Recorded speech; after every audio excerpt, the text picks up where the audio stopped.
Alright, can y'all hear me now? I just literally went through that entire opening monologue and this thing. Okay, 1 second.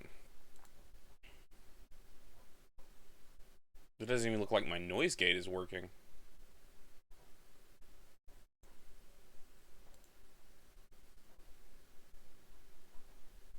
One second.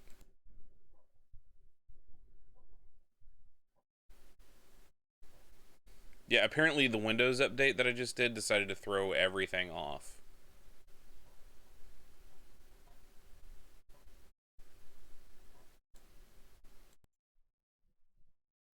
Okay.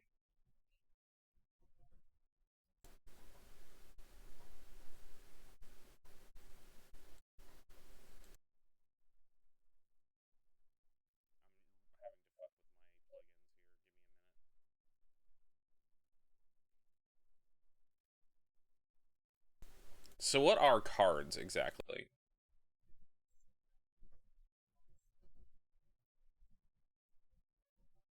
Can you hear it now? Okay. Yeah, it's weird. Like my noise suppressions and everything like that aren't working. So we're gonna try and run with what we're at now. Hopefully, I don't sound too fucking terrible.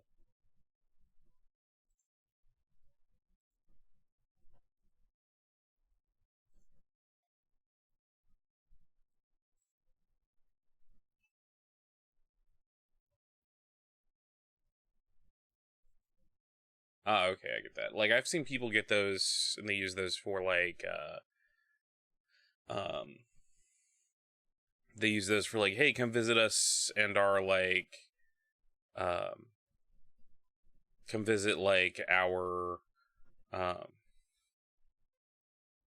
like not Discord, like or it's like come visit us at our like FC's like headquarters or something.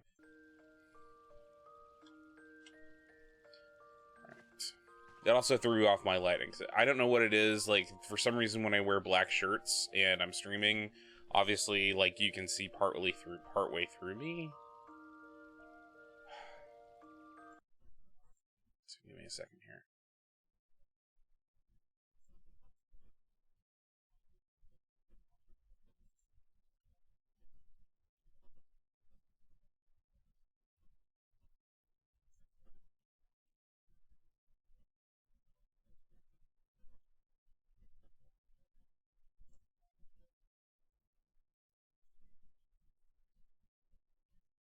That just makes you black and white.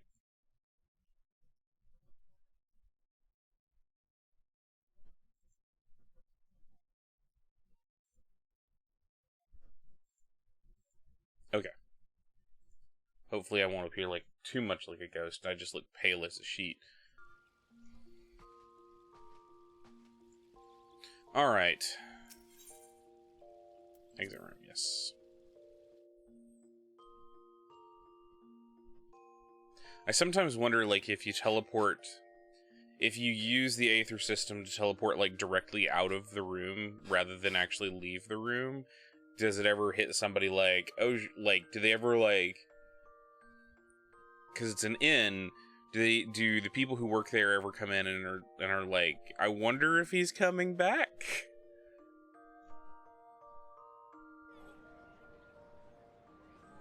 What am I getting?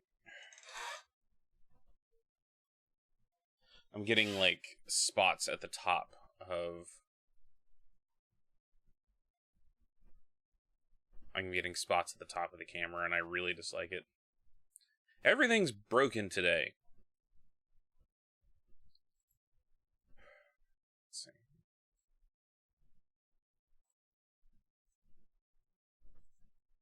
See if I do that, then I start looking.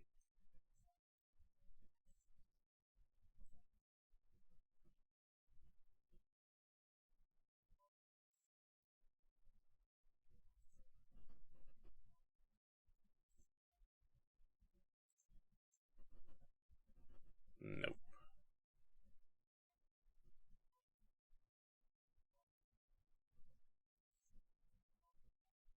I'm just trying to figure out how to do this correctly, because I've got, like, every light in my room turned on. And every time I try to do something, it doesn't look correct.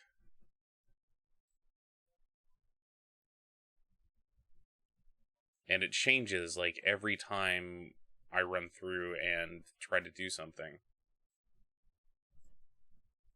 Like, I have no clue what just happened there.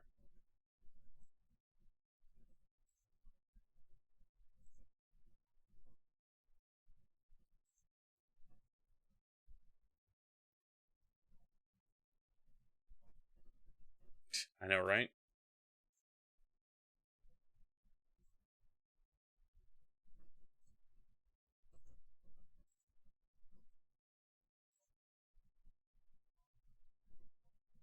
I'm just trying to figure out how to keep my, like, regular black shirt from looking like it's covered with static. And I have no clue how to do that. The only way I know how to do that is by turning off and fucking with the white balance here, but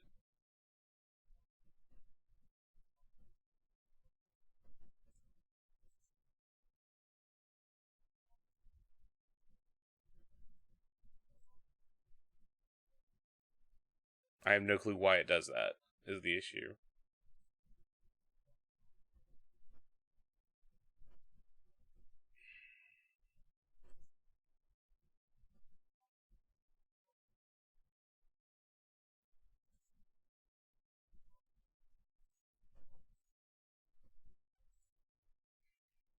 Because I don't want to appear as though I'm, like, disappearing.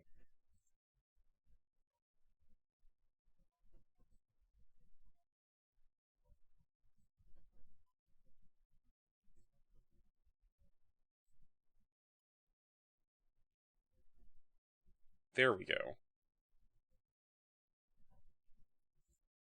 Okay. I had to slightly change some of the color correction stuff.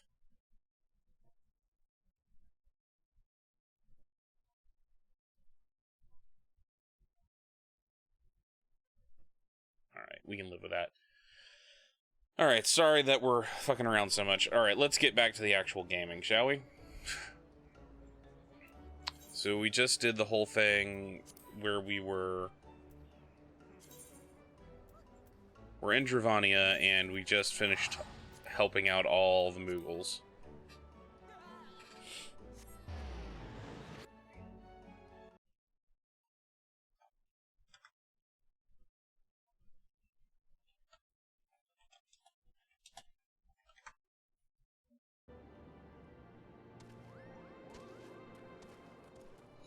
So, first let's eat our food.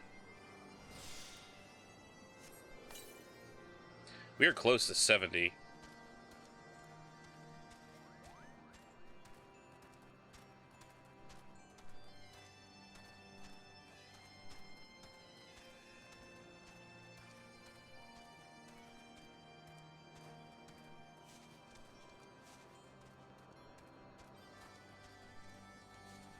Estinian first, because he's right there.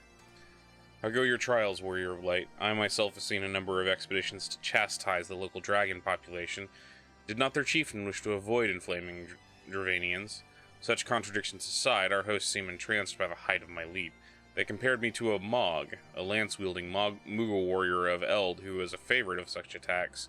'Twas meant as a compliment, I expect, but I doubt these furry lumps could outleap Caracal Lamb, much less a dragoon. Conclude your business here swiftly, Arasada. I do not like this place. Like, he's just serious business all the time. Everything serious. Alphino.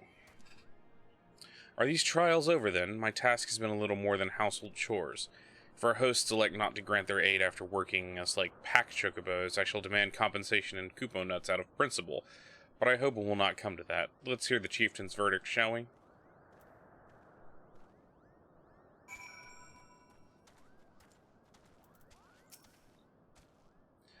Standing there in Mogholm, my thoughts turn inevitably to the legend of good King Moggle Mog the 12th and his seat in the heavens. Like most, I thought it no more than a myth, story for younglings that grew with the telling. With every passing moment, I become certain that I have discovered the origin of the tale. Full eager am I to hear what the chieftain has to say.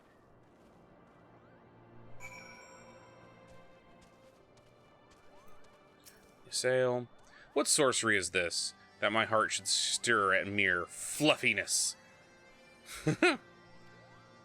She wants to pet the Moogles. Irisata, no matter. What is it? Chieftain Moglin has made his decision?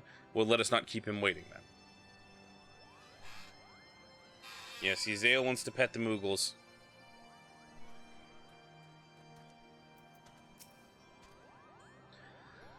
We've become such friends. Kupo, my Moogle cousins, love to sing and dance as much as I do. Chieftain Moglin has finally come to a decision, has he? I suppose I'd better flutter over there and see him, then.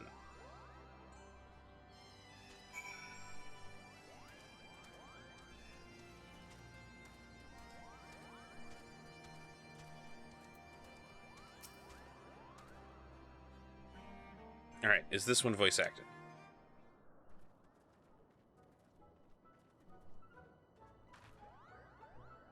Nope. Never have I seen such determined workers. Kupo. It would have taken us moons to complete all those dreary chores and niggling errands. Everyone's like, Have our labors proven the purity of our intentions, Chieftain? Without a doubt. In fact, there was never really all that much doubt to begin with. You were, after all, already friends with a fellow Moogle. But, you see, before any meeting with Ravaskir could take place, certain preparations needed to be made, and what better way to help you pass the time than having you perform all the tiresome tasks that no one ever wants to do? Grrr.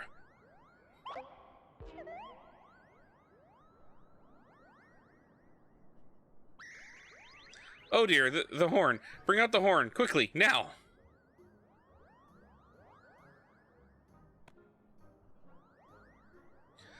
We blow on this wondrous instrument whenever we wish to speak with the Great Worm.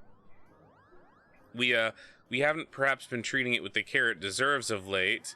I think Mogin sat on it, so needed time for cleaning and polishing and straightening. No lasting harm done, though. Now you need simply head to the zenith, the worm's dwelling to the west, and give the horn a good toot. We are in your debt, Chieftain. Thanks for your noble gift. We shall finally have a chance to plead our case to Ravaskir. Very possibly, yes, but I wouldn't get my hopes up too high. The old worm isn't terribly fond of, Your concern is appreciated, but I am quite certain that Ravaskir will welcome our overtures.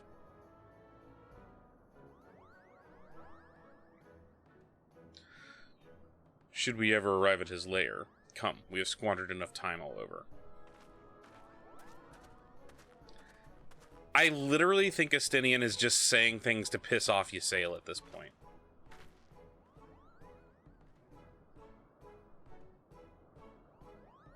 Chieftain Moglin, we thank you for your gracious hospitality. Though we must soon take our leave, I pray that we may continue to nurture the shoots of this new-sprung friendship twixt earth and sky. But of course, visit us whenever you wish. Consider Moghome your home amongst the clouds.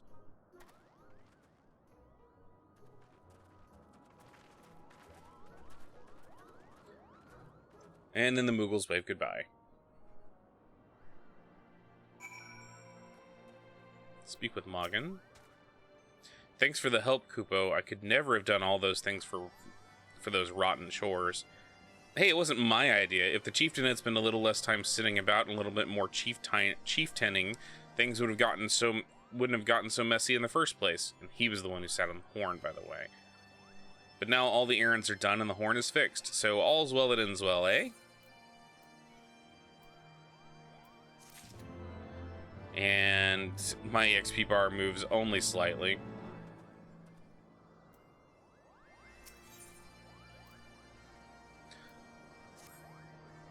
Well, I expect you're eager to be on your way. Did I mention your friend was looking for you? If not, Alphinaud is looking for you. I'll be waiting just outside, stretching my wings. Let me know when you're ready to depart.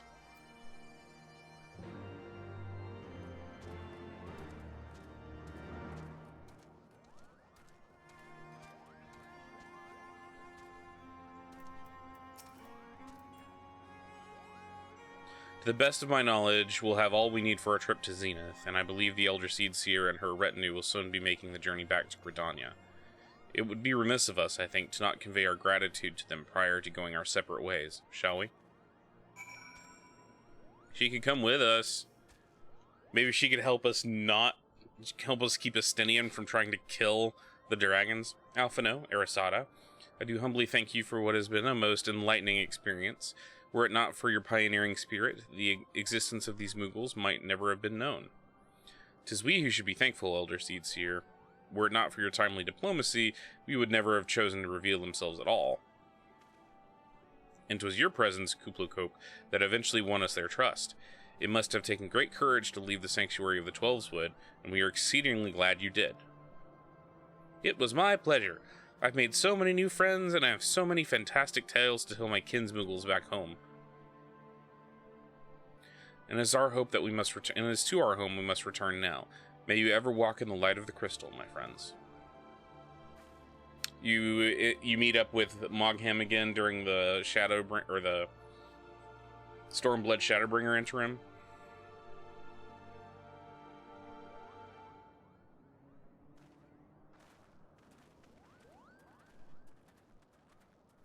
Yeah. Warrior of Light, pray attend closely to your companion, Sir Eisenstein, or Estinian. Beneath the stoic facade, a storm of anguish seethes unseen.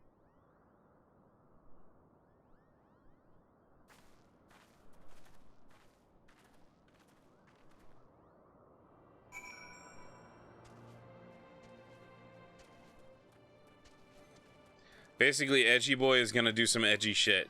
Be ready for it.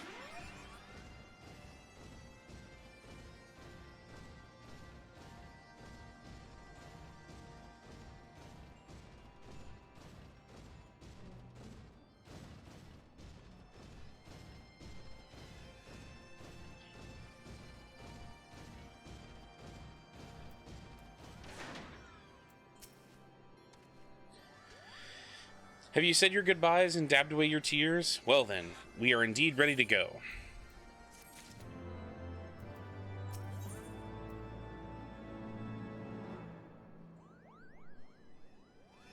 Dommel skin jacket of striking.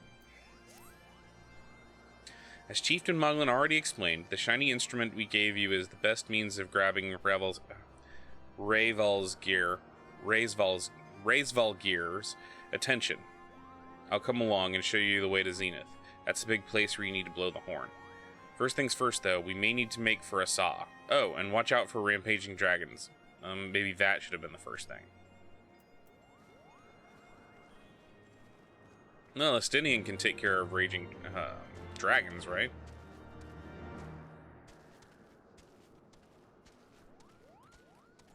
I mean, I'm going to dangerously assume you... Yeah, air currents. Well, I don't hear them often enough. These aren't voice acted, in my opinion, often enough, so I don't hear them.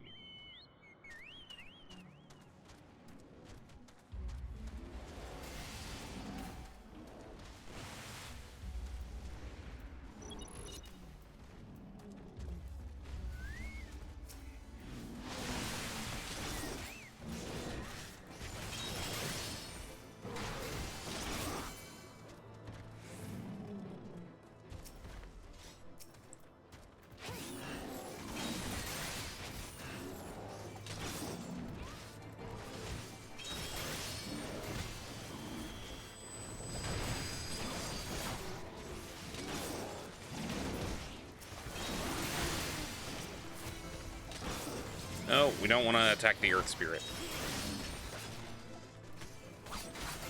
It looks like Dark Knight, Ray and Dark Knight.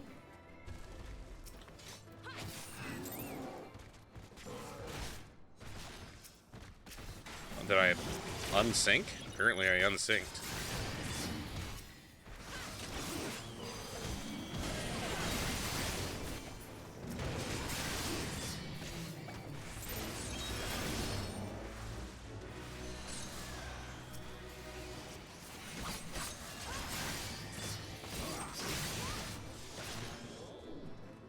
There we go.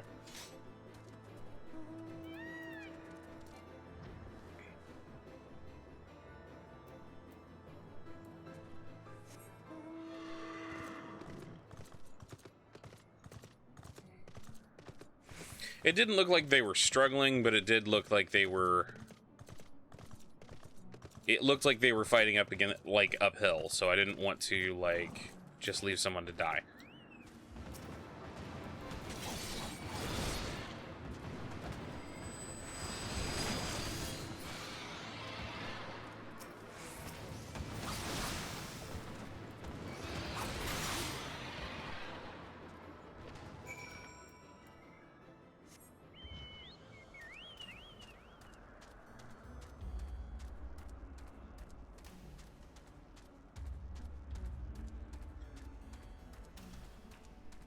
He's pretty.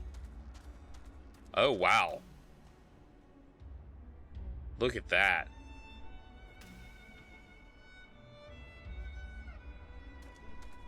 Crystal's mother's boyfriend did indeed for... Wait, so he forged, like... Made himself... Like... Literally, like, made himself... Like, attempted to make it look like his results were positive, or make it look like his assaults were negative. Forged so that he was positive so he could get paid for not working. Ugh. That... Wow. I mean, I'm never gonna blame somebody for attempting or doing something to get off work. Forging documents just to... Well, here's the thing. Is he getting, like...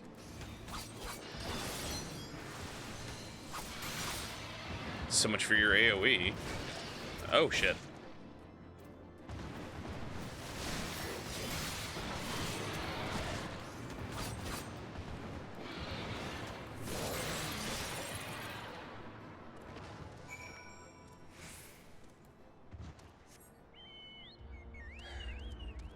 Look, I will freely admit, sometimes I have, at times, been like, yeah, I could probably go into work.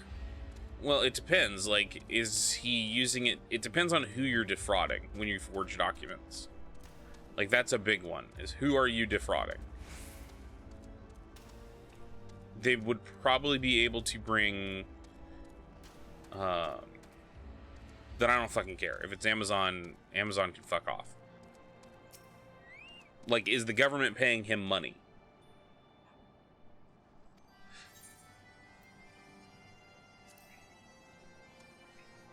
Okay, then yeah, then he needs to face some type of penalty.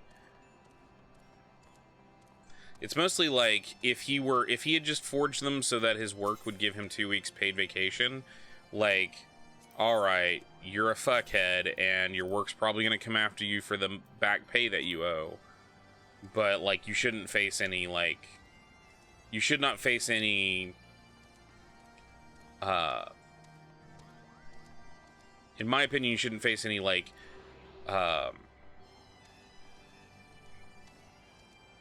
legal penalties for that. Now, if you were defrauding the government, then, well, I have multiple feelings as far as that's concerned, but... But then there's also the principle of this is a disease that literally is killing people. 500,000 Americans are dead. Grow the fuck up. If you don't want to work, then just call in with a cold. Things were a bit bitey for a while there. I think we've arrived in one piece. I wonder what has the dragons so awfully snappy. I mean, the bad ones are always bad, but they seem worse than usual.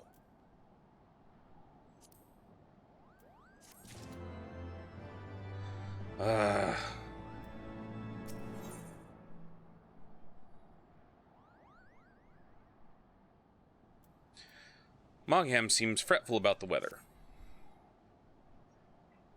We may have a small problem, Bull. When the winds are high like this, Ravalskir invariably abandons his lofty perch and heads to the lands below to hunt. If you tried blowing the horn now, no doubt he'd hear it. I doubt he'd hear it. I suggest we stop at the clearing up ahead and rest until the wind dies down.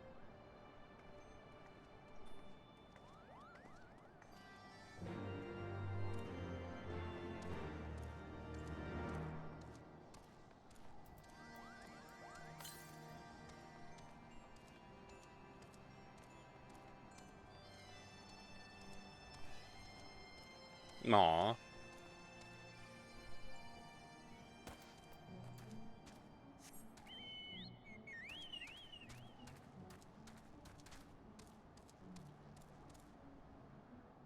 Oh, fuck.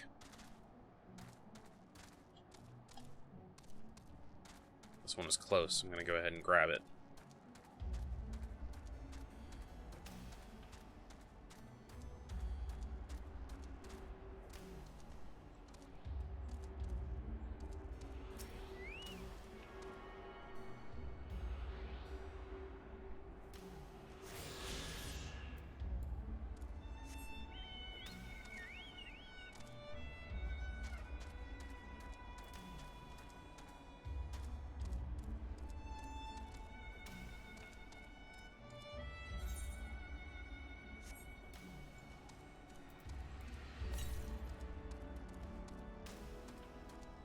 This one's not too far away either.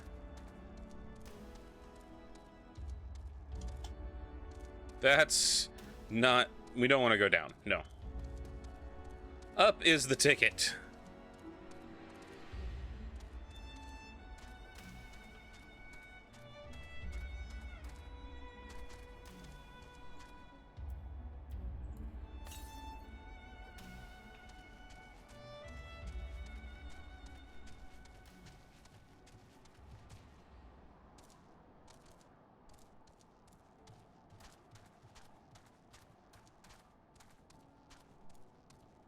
There it is.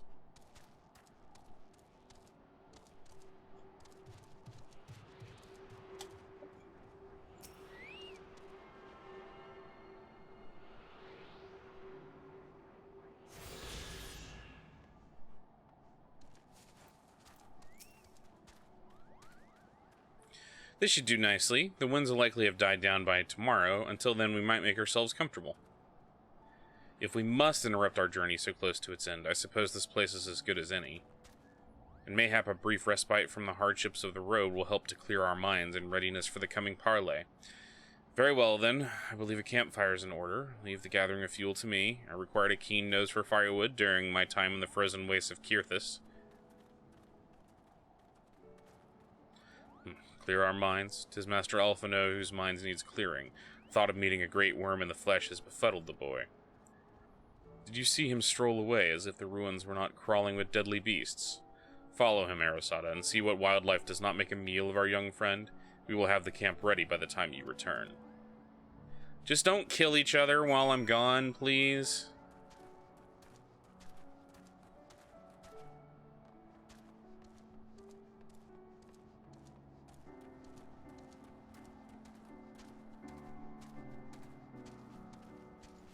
How far away am I going here? Okay.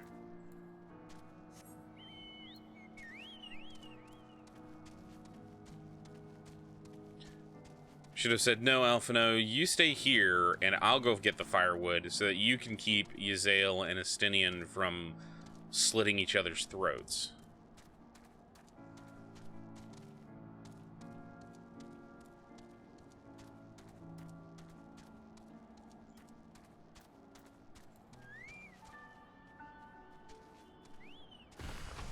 Uh-oh.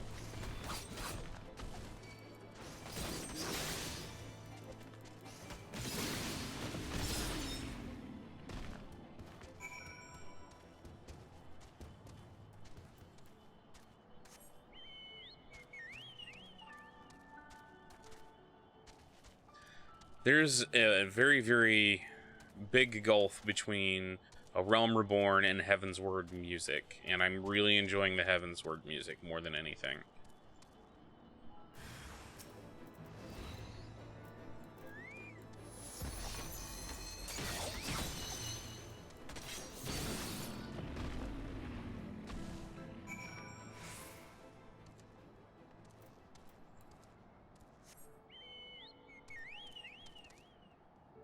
I mean, okay, Rosie, can you give me a hint? Am I being uber paranoid about Estinian, or am I being rightfully paranoid about Estinian?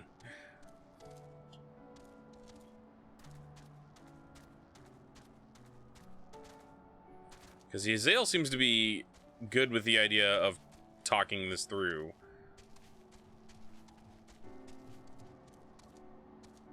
it I don't negate that he, or don't say he's not a good man. I'm just saying that, like, he might, you know,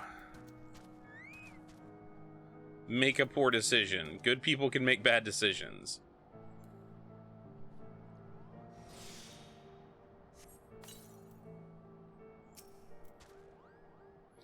Asia was right to worry about the boy's safety. Once Alphino returns to the wood, we can see about supper. The Ice Queen has filled a pot with what looks like stew ingredients, ready for the fire. I mean, that's fair.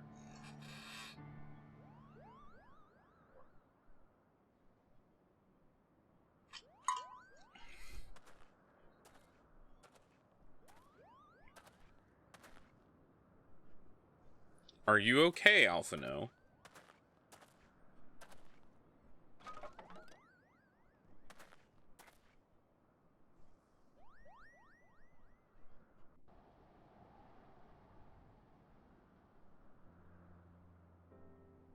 Oh, this is practically homely.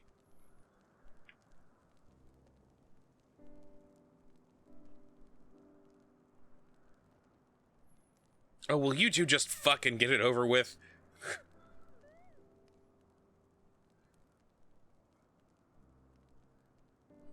Few things compare to the simple pleasures of sitting beside a crackling campfire of one's own making. Huh, so speaks the great explorer. Until recently, you wouldn't have recognized firewood if it came with flint and kindling. 'Tis well you instructed me so patiently, then. But yes, left to my own devices, I would have been compelled to signal to Yazael with a pile of damp leaves.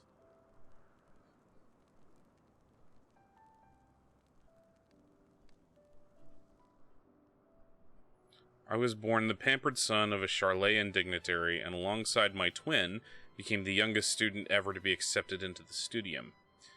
How proud I was to match wits with scholars and philosophers, how ignorant of mine own shortcomings, that hubris invited manipulation and betrayal, and led to the downfall of the Scions.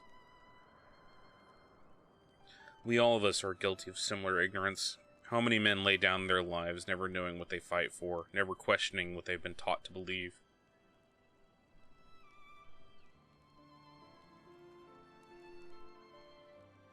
Twas only upon meeting Praevalskir that I learned the truth hidden within history. Were it not for the chance encounter, I would never have vowed to tear down the Holy See and expunge the falsehoods with which it fans the flames of conflict. I would have lived and died in ignorance. That the truth has driven me to do terrible things I cannot deny, but I would rather sin in the pursuit of peace than imagine myself virtuous for perpetuating a needless war. If this journey has taught me anything, it's that the importance and the difficulty of holding to one's convictions in the face of failure, of striving always to replace one's ignorance with knowledge. You are well on your way, Master Alphino. At your age, I was but a fool swinging a spear, with scarcely a thought in my head. Even now I struggle to acknowledge the misconceptions under which I have labored. Sitting here amongst these grand ruins, how can I deny that man and dragon once lived in peace? But for all such an age existed, we are now in a time of war. Nidhogg killed my family, and no quirk of history will exonerate him. I may be ignorant of how the Dragon Song War began, but if we do not put an end to this conflict now, I can say with a certainty that it will only breed more vengeful souls such as mine. Great, you just spilled the stew. In my hands resides the power to vanquish the Great Worm. If Ishgard's survival rests on me wielding that power, I will slay Nidhogg myself, orders a no. Estinian, you gave your word. My word is contingent upon the success of our parley. Show me the strength of your convictions, Lady Iceheart. Convince Praevalskir of the righteousness of your cause.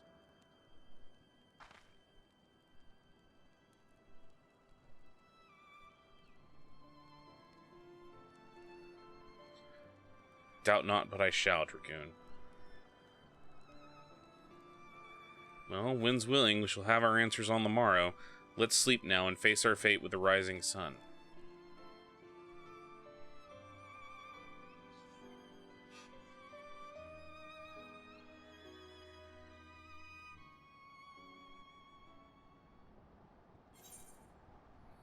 We're gonna take Archer, Bard, Mechanist, Dancer, Scholar, Conjurer. We're gonna take this one because it is a red mage top. We can use it for our red mage. Mount speed in the Churning Mist is increased. Heart of Ice.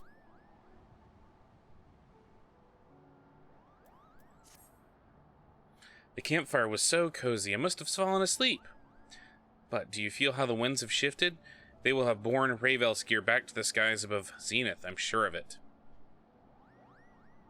This is your chance to climb to the highest floor of the palace and summon him with the toot of your shiny horn. I'll be heading back now. It's all the same to you. Good luck. It was nice knowing you.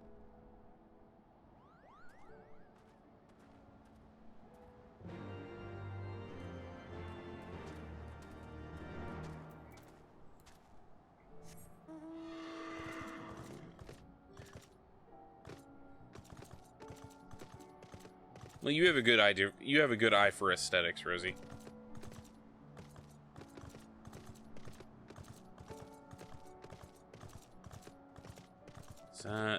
That's not an aetheryte, is it? There's one in front of me. That's just a glowing blue tree. So.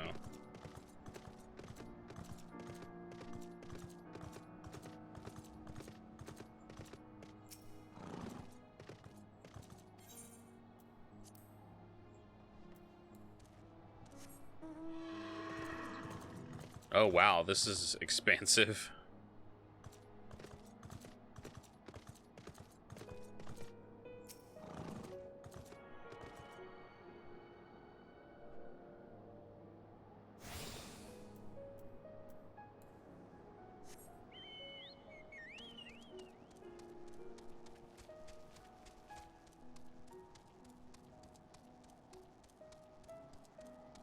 Aw, music has turned very sad and contemplative.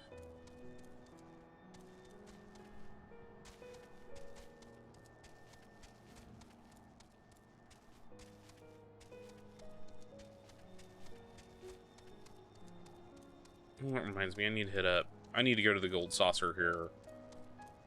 So I can... Yeah.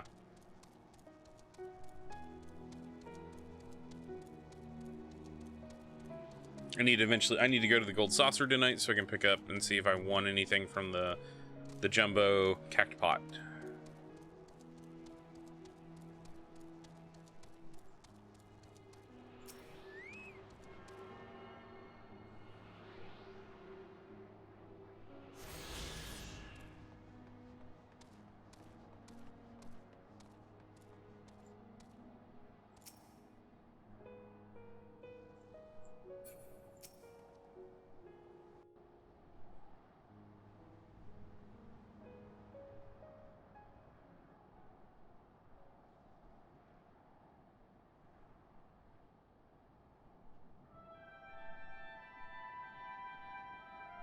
That's an impressive tune to play with a valveless trumpet.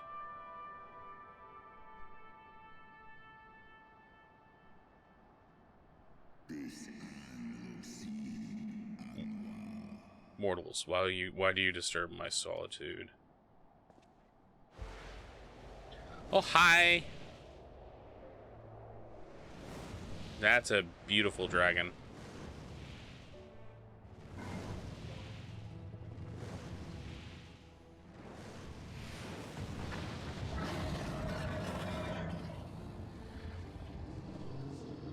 He's got like a dog nose.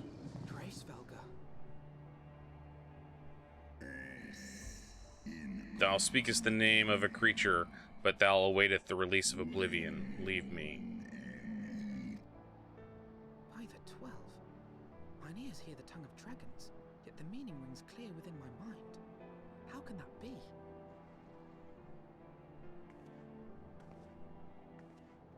Racevelga, do you not remember me? 'Twas I whom you found in Dravania. I who glimpsed the truth. The truth about your past. About Shiva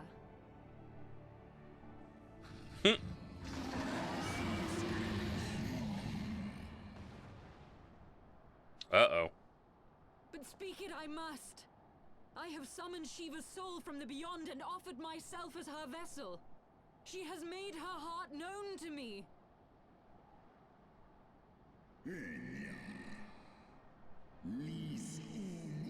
Thinkest thou my beloved spirit hath descended from the heavens, that the secrets of her heart are thine to know? I have surrendered mine to her. Do you not see, my love? I Uh-oh. am Shiva reborn. This is not going to go well. Gullible fool. The light but illuminated the past for thee. It did not grant thee omniscience. The spirit thou hast summoned belongeth not to Shiva. 'Tis but a shade conjured of thy own fancy. In an age long past, mine own kin were guilty of like folly. Beguiled by the Dark One's lies, they attempted to resurrect the king amongst worms. Yet the divinity they called merely borrowed the semblance of my fallen blood brother, or brood brother. Such gods are not summoned, but created, phantoms spun from the threads of misplaced faith. Then the spirit that answered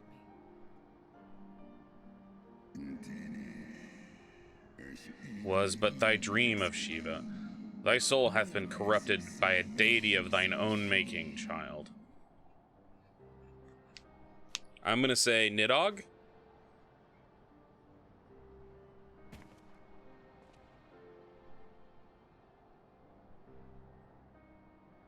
Oh, Bahamut. May, Lord Hraesvelgr. Izel's desire to heal the rift between man and dragon is real, and it has borne us this far. We would spare both our kind and yours the ravages of this senseless war. Pray join your voice to ours in a call for peace and forgiveness. The tale of thine kind is one of avarice, treachery, and death, and thou wouldest speak to me of peace. Mark thee, mortal, to the naked truth, then tell me thou deservest forgiveness. So we're going to experience the Echo. 1200 years ago, my beloved Shiva's sacrifice served to bring an end to the war twixt man and Draving, paving the way for an age of peace and cooperation. 2 centuries of harmony were to follow, during which time the Elezen learned much from us, not least that the eyes of a great worm are the wellspring of his strength. 'Twas out of the selfish desire to possess this strength that King Thordan then conspired to undo all that our peoples had achieved together. With the aid of his leal knights, the most noble of Elezen lured my brood sister, Ratoskr, to an ambush, and took from her what he craved.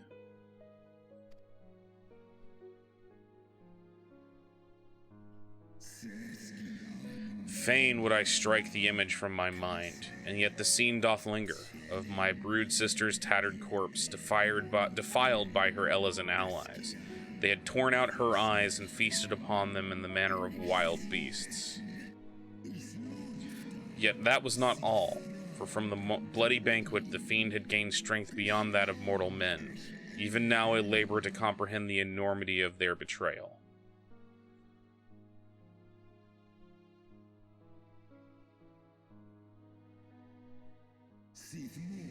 Nidhogg was the first to learn of the atrocity, and he took to the skies, hungry for vengeance. But though he slew Thordan and some few of his knights, their fellow butchers knew only too well where to aim their spears, and with now practiced savagery, they set about my brood brother, sending him flailing from the field. Such is the truth of the Holy See would keep hidden. Such was the beginning of the Dragon Song War. 'Tis a song my kind shall never forget. Eren should 10,000 years pass and Ishgard crumble to dust.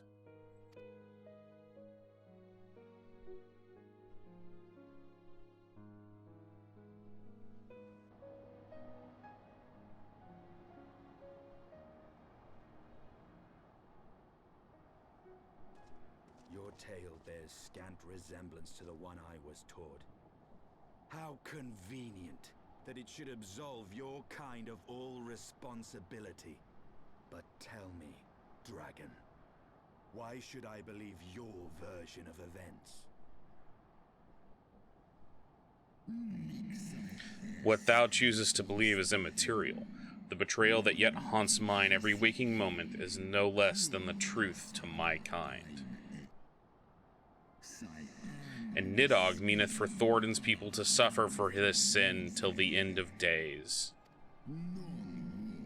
That which thou imaginest a war of extinction is but a punishment, a siege of the spirit. Hast thou not seen those who tire of the torment, those who abandon their own side with the dragon kind? Ishgard's so-called heretics.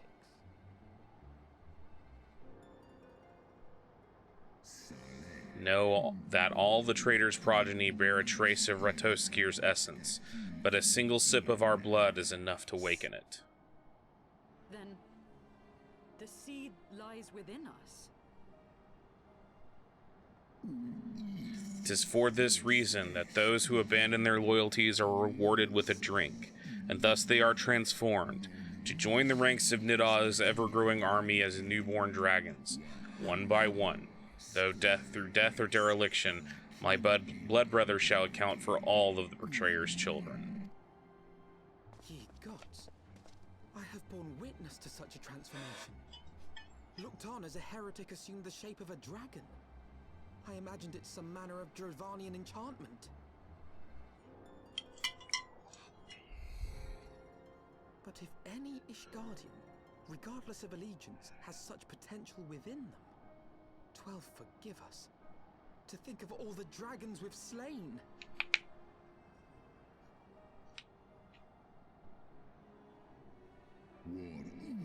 There will always be some, of course, who choose to fight until the bitter end, like thee, Dragoon.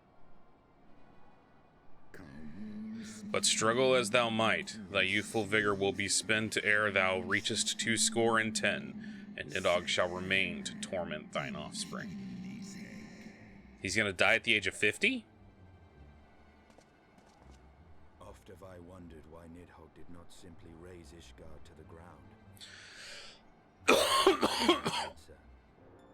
He has no intention of winning the Dragonsong War, for it is no war at all, but vengeance. I like Estinian's voice actor. Eternal requiem sung for his murdered sister. Thou hast the right of it, Dragonslayer. Comprehendest now the futility of thy quest? No, because you're killing innocent people. I have not come this far only to admit defeat.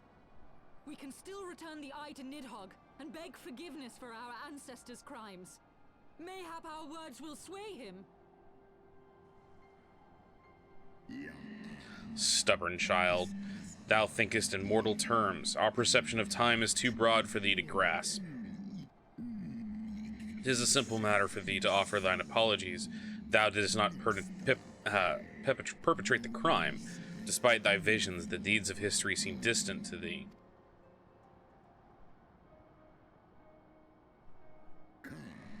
For a worm such as Nidhogg, however, that history is yet part of his present, as fresh as the blood that did gush from Ratoskir's wounds. How could he not be driven mad? 'Tis only by the calming embrace of Shiva's soul that mine own fury hath not consumed me. But let us speak no more of what is done. My faith in your kind is spent, and I would be alone.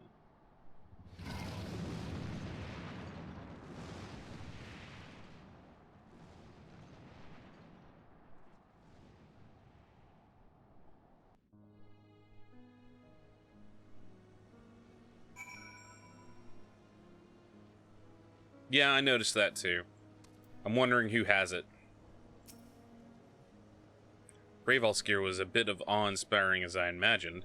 His voice fairly dripped with power, the will behind his words so undeniable that it transcended my ignorance of the dragon's tongue. 'Tis but a pity that I misliked what he said. So far did we travel, even unto the very heavens themselves, only to be dismissed like unruly children. Far from mitigating his humiliation, the hidden truths we have learned serve only to prove that our grand mission of peace was destined to fail from the first. Nothing will deter Nidhogg from his course.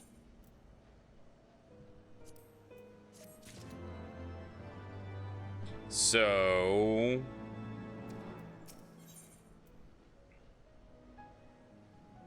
Alphino is considering your party's next course of action.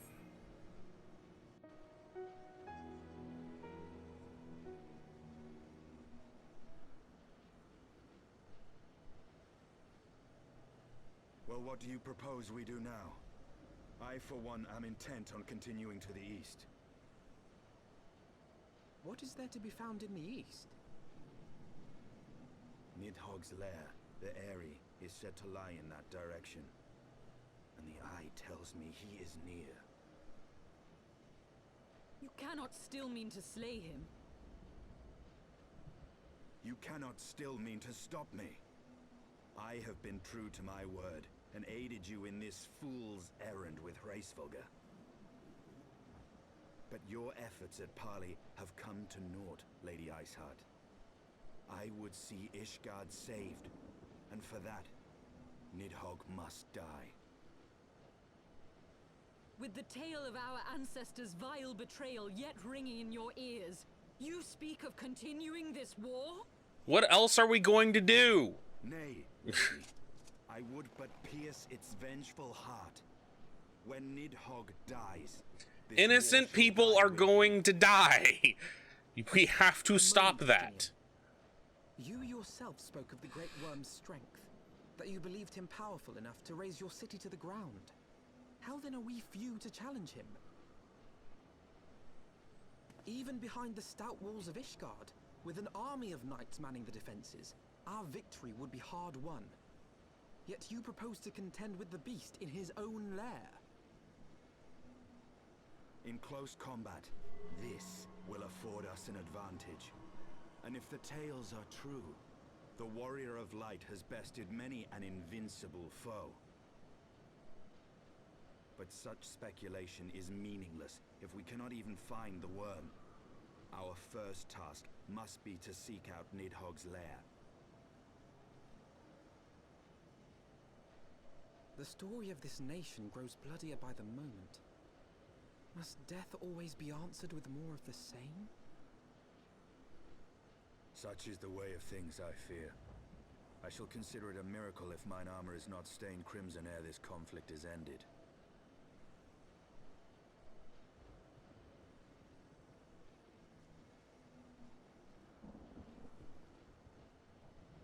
That I should be blinded by my own lies.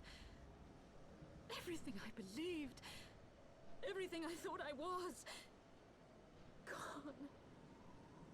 All gone. Yeah, it happens to us. Leave her. Your words will not reach her now. And we have not the time to wait for her to gather up the pieces of her shattered faith. Hey, Mitty, you want to help out here?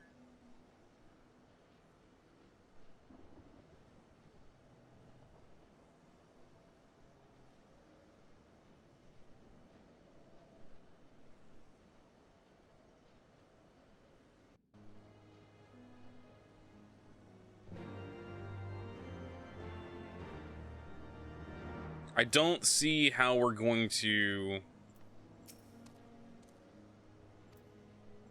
I don't see how anybody's going to get out of this one alive.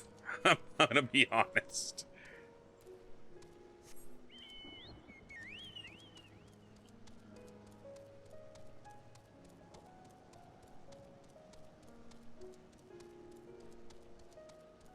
I also think that Hraesvelgr, while yes, he is sad, and while yes, he's dealing with, you know, his own grief and loss, is being a huge fucking asshole.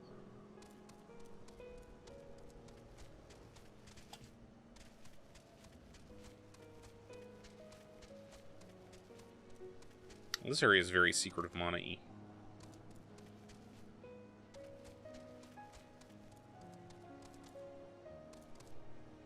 Oh, for fuck's sake.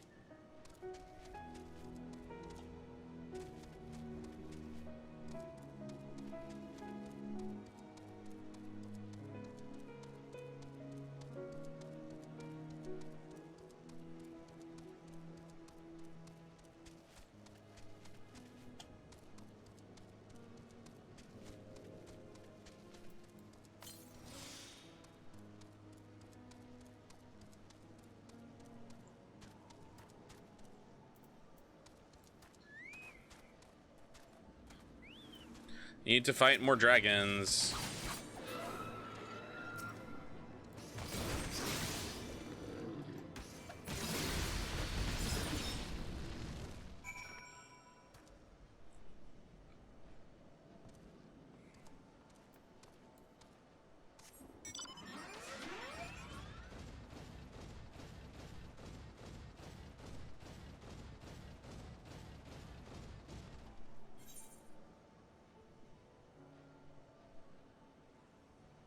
There's a settlement nearby?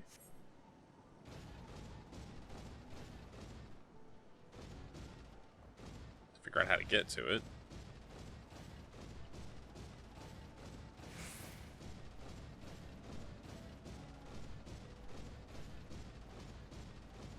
Oh, it was that settlement over there with all of the, with the Moogles.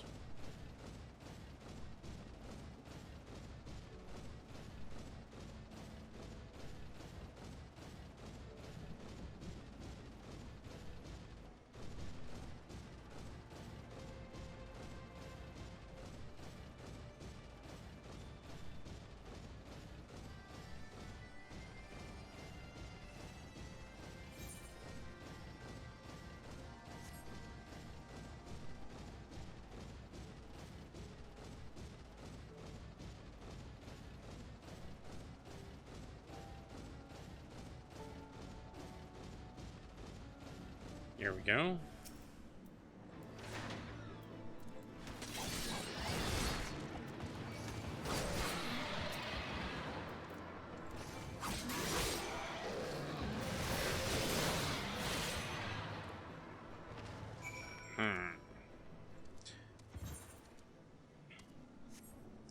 So here's the thing. Something that is kind of weighing on me, for lack of a better term. There's Nathan Crane. I get that, like, all right, I get it. Like, everybody is fighting this war. They've been fighting it for centuries. In the case of the dragons, their memories are long, and they still and to them, the wounds of the war are still fresh. For the Ishgardians, I get it. Yeah, the war has lasted longer than they've been alive, and this is literally all they know. But there's a certain level of, look, bro, people are dying. Innocents are dying. Innocents are about to die. Nobody is going to come out of this at all without massive casualties.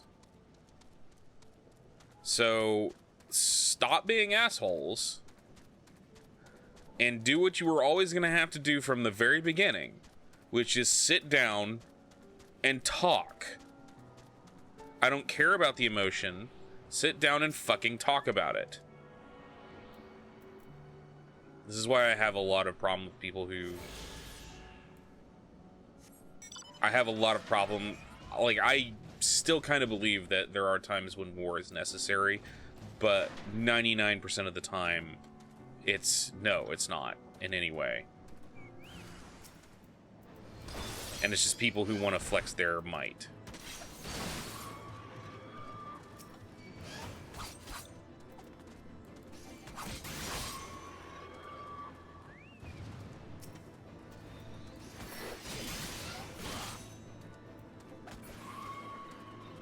Keek. Yeah, but they're not wanting to. Even though they acknowledge that it's probably for the best, they do not wish to. And that is kind of like, urgh. You realize that this shit is bad. You realize what's going on. You realize you have the power to change it, and yet you're just not doing it.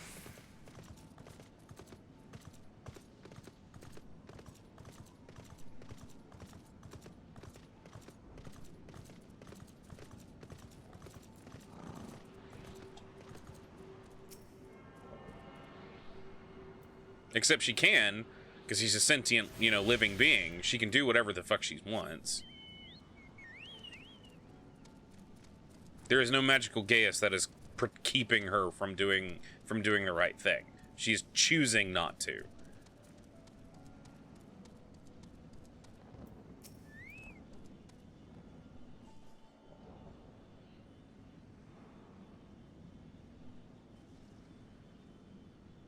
Is that it?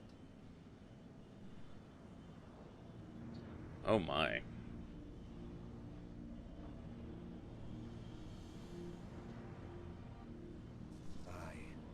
That would be the Eyrie. I feel Nidhogg's presence through the eye, his caustic hatred gnawing at my soul. 'Twould seem the death of his consort has put him on guard. Mark how he wards his lair with tempestuous winds. He's scared of us? A similar barrier once barred our entrance to the Primal Garuda's domain, until we discovered the means by which it could be penetrated. Yeah, but Sid's a far way away. Mayhap it is time we called upon Master Garland. It will be just like the good old days, no? Eh.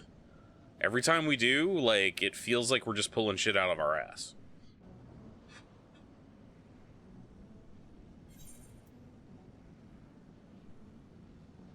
Red mage pants.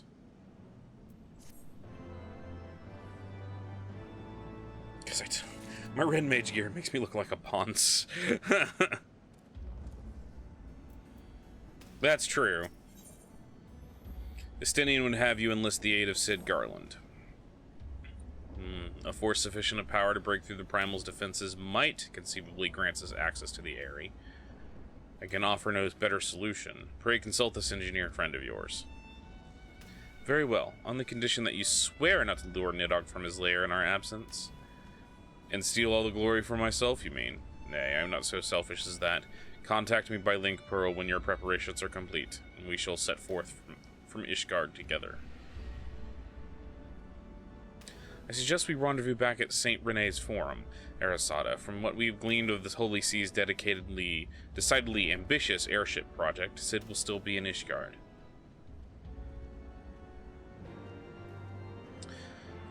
Okay. So we need to go...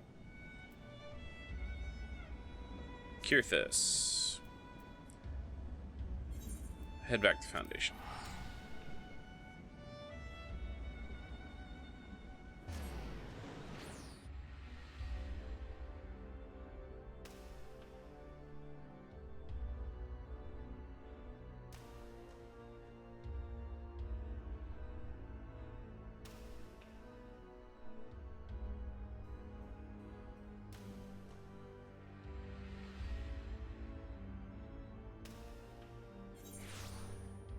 Okay, so we've been going about an hour and 10 minutes now.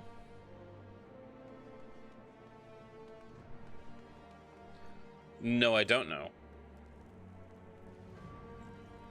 But we've been going about an hour and 10 minutes now, so I'm going to go ahead and take a quick break.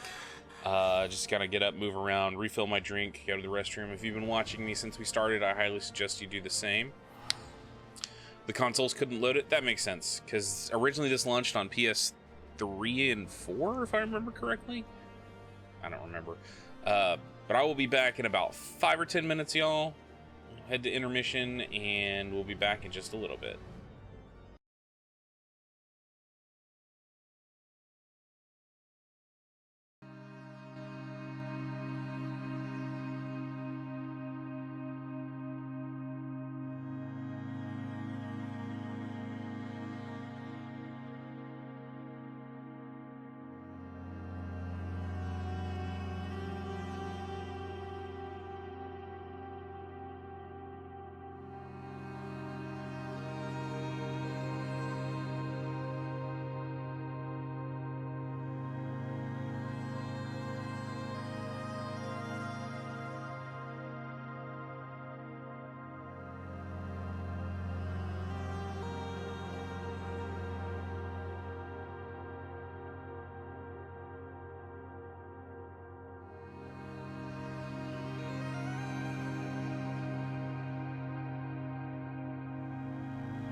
fall,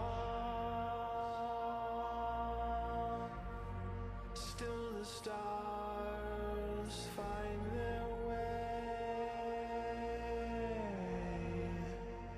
Awaken from a quiet sleep, hear the whispering of the wind. Awaken as the silence grows in a solitude of the night. Darkness spreads throughout the land, and your weary eyes open silently. Sunsets have forsaken all the most far off horizons. Nightmares come when shadows grow. Eyes close and heart beats slow.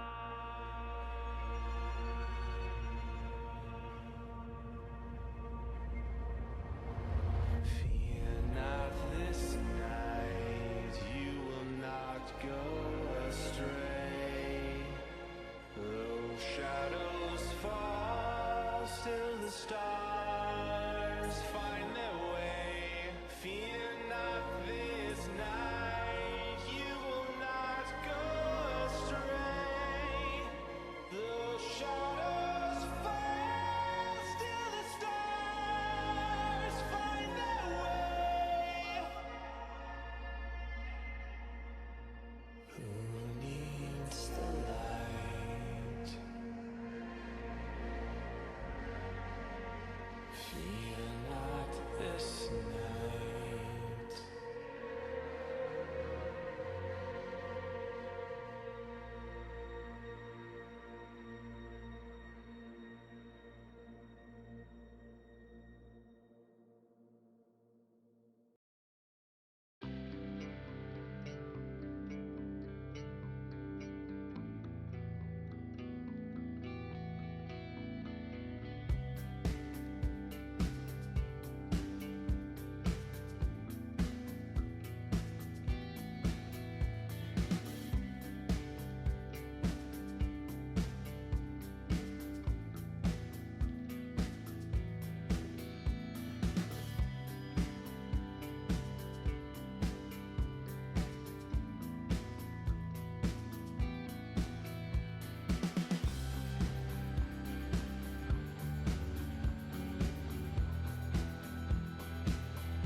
Alright. And we're back.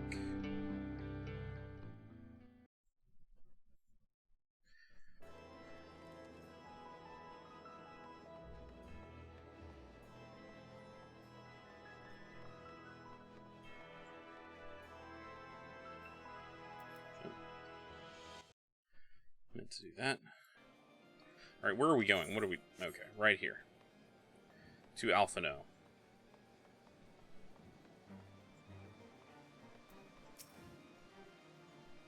When last you saw Master Garland, he was advising the Ishgardians on their ailing airship, correct? In that case, it might still be at Camp Cloudtop. Failing that, we could try the airship landing, or maybe even Skysteel Manufactory. But let's not waste any time searching aimlessly. Someone in the city is sure to know where to find him. The question is who. Sir Emeric would be the obvious choice, but there's no guaranteeing he'll be able to grant us an audience on short notice. I have it! Count Edmund's youngest son prides himself on knowing all of the Holy Sea's juiciest rumors. Let us return to the manor and see if the Lord Emanolane is about. If you insist, I'd rather not.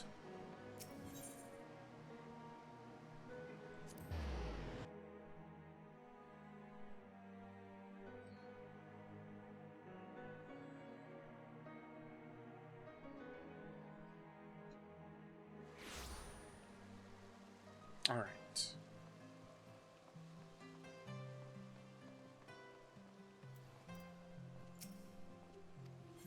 Let us go inside the manor.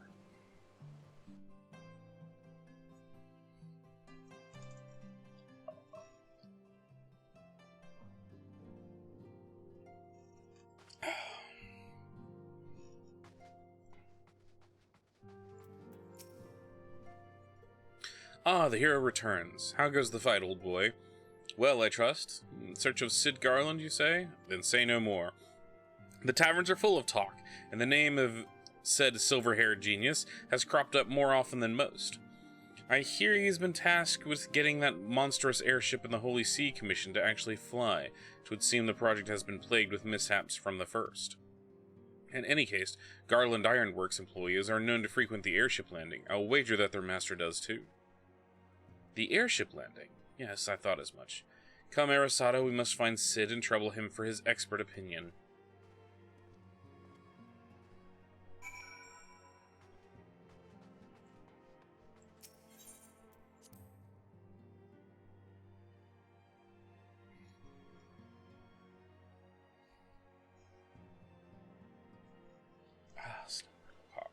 All my joints are cracking today.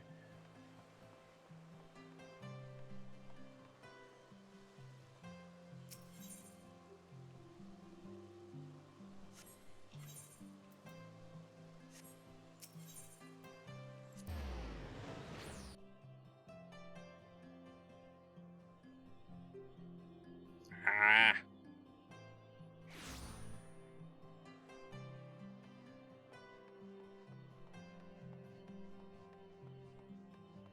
There's Sid. Wearing warmer clothing, it seems.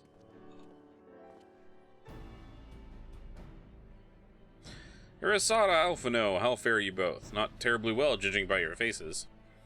Greetings, Master Garland. I am sure it will come as little surprise when I tell you we are in need of a favor. And explains everything. Another wind barrier. You say this one was conjured by Nidhogg. The Enterprise could certainly take you where you needed to go, but she would not fare well against dragons. She's agile for a ship her size, but not that agile. Dravanians would fly rings around her. And if they took it into the heads to incinerate the rigging, there'd be precious little we could do to avoid them. There must be something we can do, some manner of weapon we could employ. Estinian stands vigil at the edge of the churning mists, but we do not know how much longer. Alright. I didn't say it was impossible. I said it was impossible for the Enterprise. We need a smaller boat. Biggs, Wedge, it's time we gave that new toy of yours a proper field test. Yay!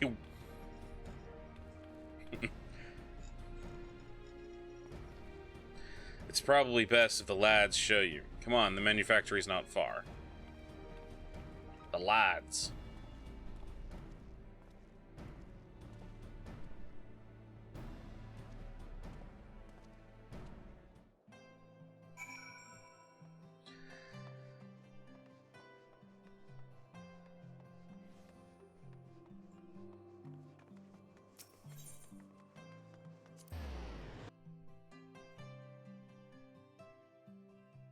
I'm still hoping against hope that we can figure out something to do that's not going to like cause us to have to kill all the dragons.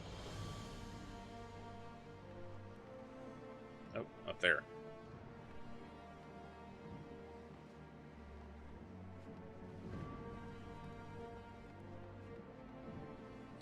All right, Biggs, show us what you got. Our little project's just inside. Oh, you're gonna like this one.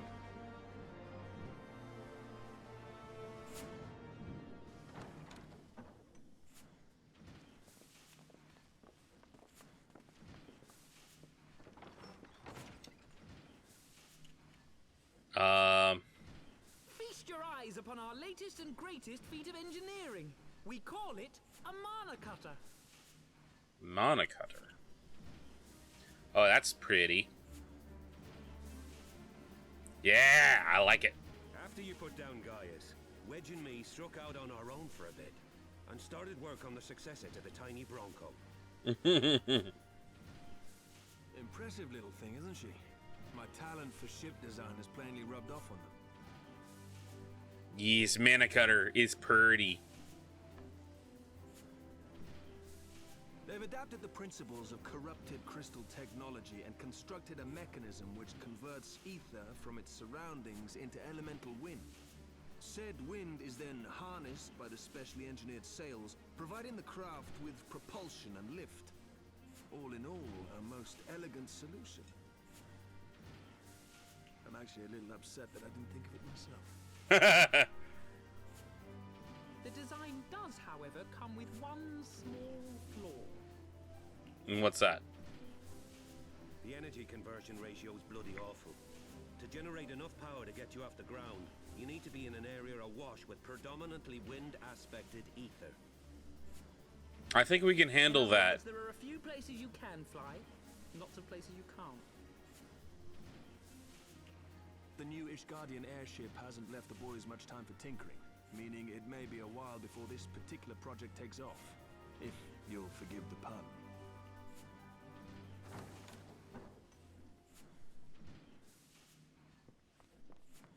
Look, it's Tataru.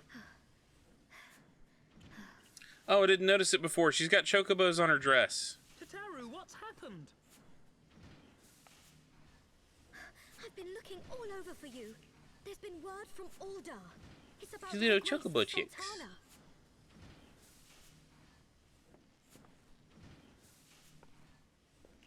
What's up? It seems you're required elsewhere. Leave the Mana Cutter with us. We'll see that she's airworthy and suitably equipped to slice through those winds.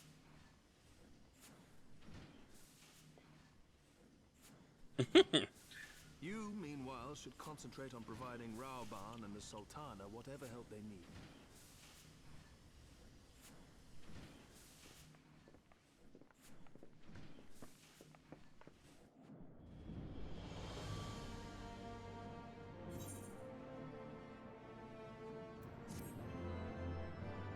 We keep getting distracted from our eventual goal here.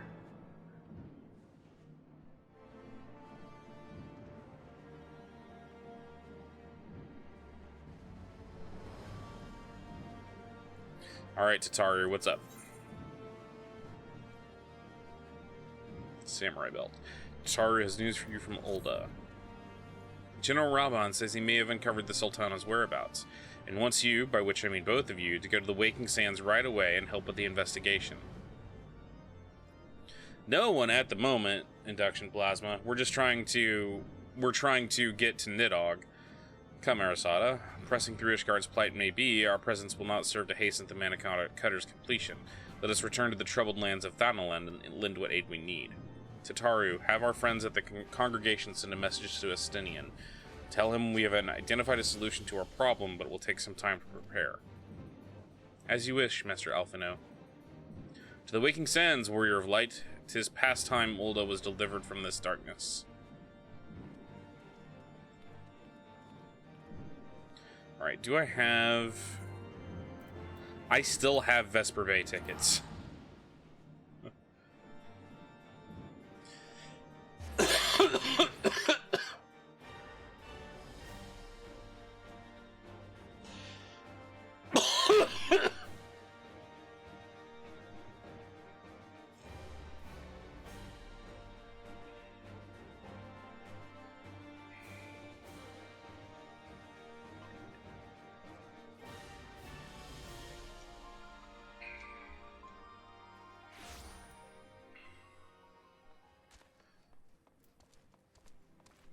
It's so nice not seeing that constant quest over her head.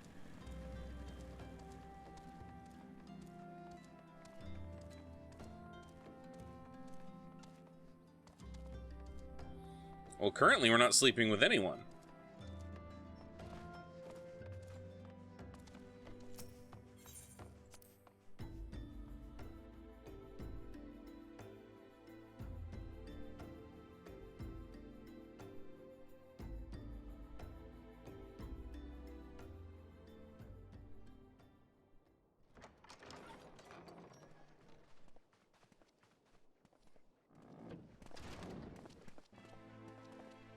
Hey, he's all cleaned up. Thank you for coming. No thanks are necessary, General. I trust your recuperation continues apace. I cannot complain. Thanks to Higiri and her ministrations, I've regained much of the strength I lost during my imprisonment.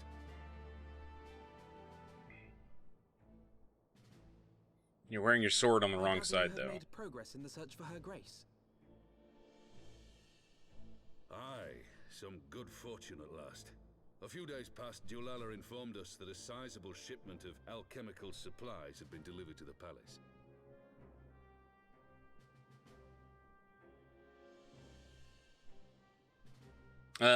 Did he get a new sword arm? With Papa Shan's assistance, I set out to ascertain the source and nature of the shipment.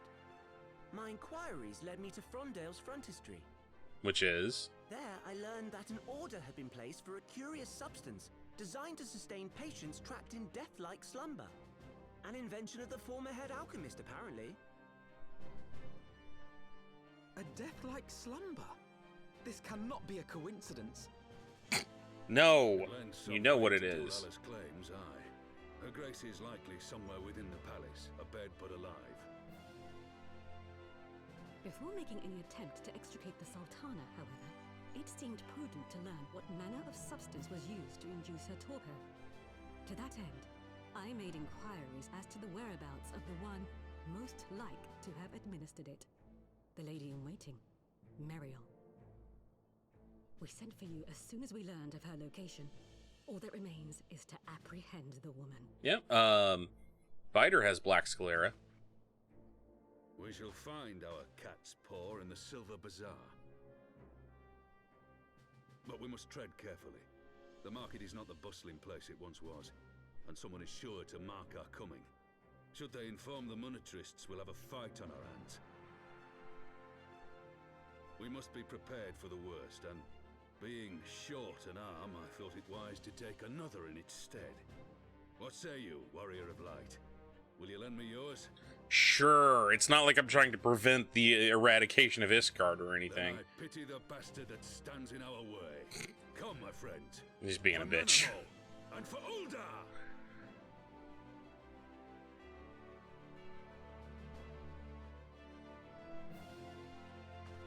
One hand job coming right up.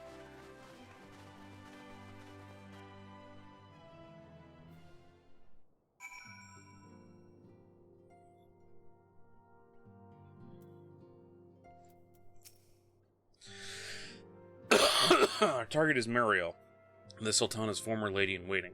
A woman of Midlander heritage. I'm told the two of you have met. Our sources indicate that she left the palace shortly after the incident, and quietly rejoined the dwindling population of the Silver Bazaar. I suggest we begin our questioning with the market's residents, and confirm that Muriel is still in hiding there. I have a lot of stress, Raban! Be patient!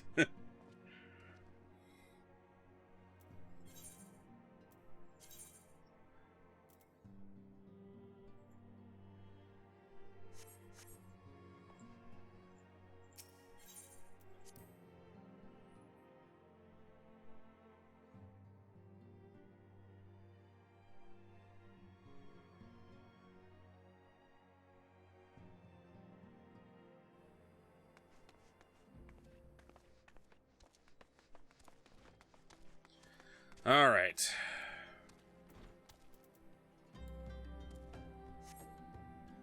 Time to fly.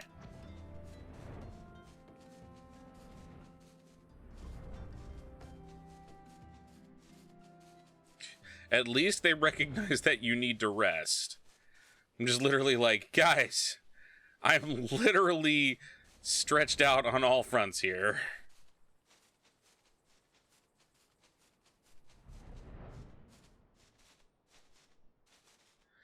How many different plots am I involved in? Every last one of the Ascians wants me dead.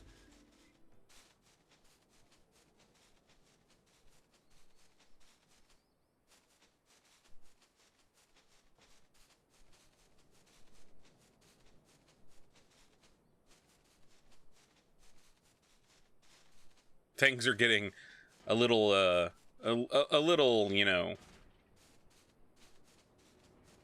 What am I trying to say? Things are getting a little intense and heated in the world. The Silver Bazaar.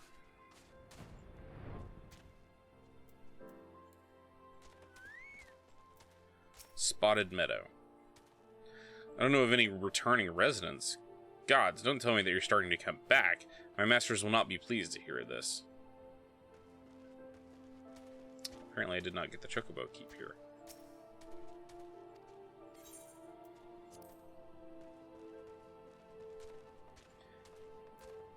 Kikipu. Greetings, Arasada. What can we do for the Silver Bazaar's favorite adventurer? Looking for Muriel, you say? If you're hoping to lure her back to Ul'dah, you may as well give up now. The girl's done with city life.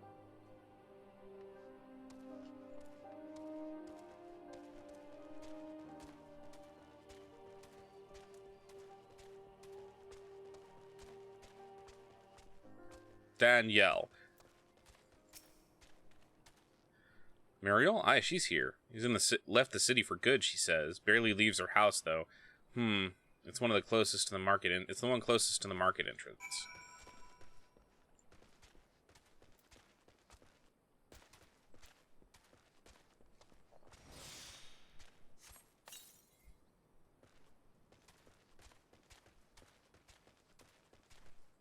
So I guess, because that's not a house, it's this one over here?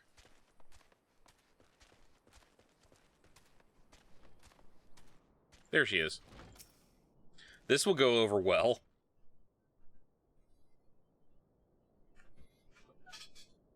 More centered in the shot there. Ahem.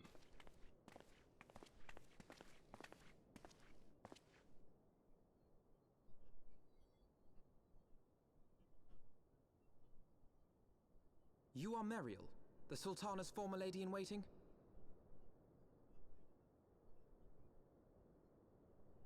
Hi. I know no one of that name. Pray excuse me.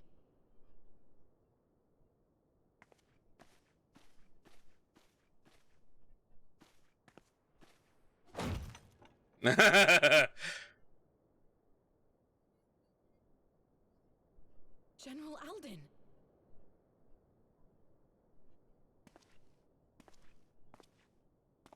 We have questions.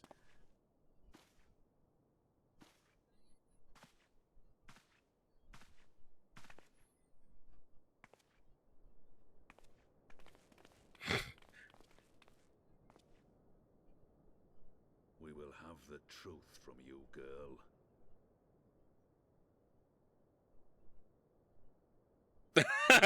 I like the look around. No, you're not getting away. Oh, look, it's Lolorito. Mayhap it would be better coming from me.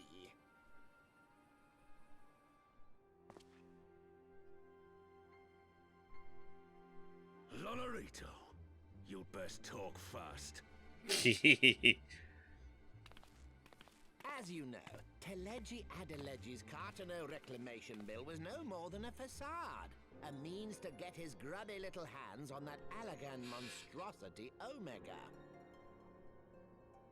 When he learned of Nanamo's intention to abdicate, however, he was forced to amend his plans. How did he learn? Assassination seemed the most promising way to further his ambitions. He's not blind. I am told Teleji had discovered a maid in whose veins ran the blood of House Thorn. A new, more pliable puppet to sit the throne. 'Twould have caused an uproar, of course, but few could have contested her claim.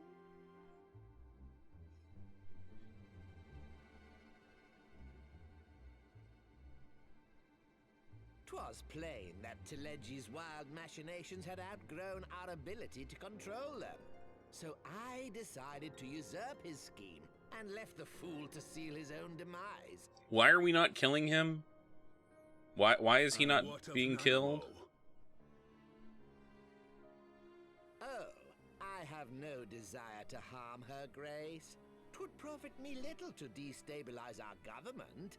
Thus did I employ young Muriel here to administer a potent sleeping potion in place of a poison.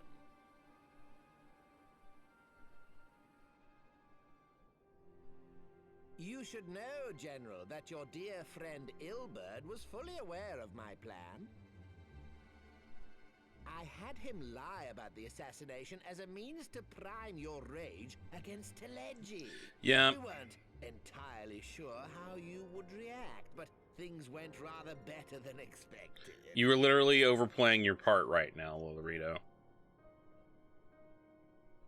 You conniving little worm. You had your claws in the Crystal Braves before their first recruit had sworn to serve. Kill him. He's right there. Of course, when a new game begins, 'tis only prudent to have a piece on the board. Ilberd was mine.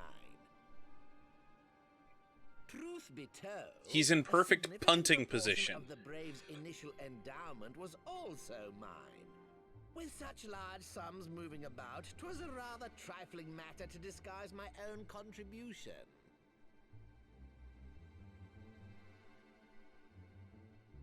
Ah, Ilberd. I secured his services. I like- with the promise to support his Literally, they're like, aha, here's my secret plan. And it's like, I'm right here with a razor sharp sword within charging distance. of the Empire. Unlike you, General, the poor fellow seems quite unable to forsake the land of his forefathers. Mayhap that's why he called you a traitor to your people and a disgrace to your homeland, amongst other things. What was it he always compared you to?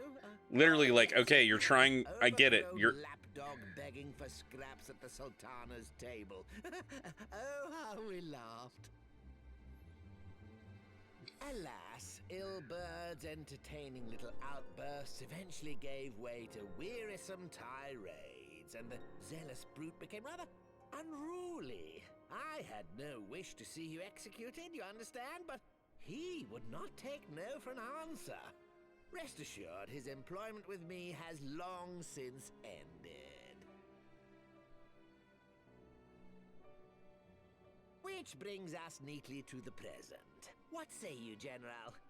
Both you and the Sultana are alive. We have one corpse and one fugitive. And preparations have been made to restore your good name. Shall we cry quits and start again with a blank ledger? not until I shove my sword through your chest. The hells we will! Do you honestly expect me to forgive and forget? After all you've done? You're guilty of high treason! Stay your blade, Master Alden. You yourself are not innocent. Or have you forgotten your own crime in executing Teleji Adeleji without trial? Though you acted out of loyalty to the Sultana, such deeds are in violation of both the word and spirit of the law. No. You're not understanding here.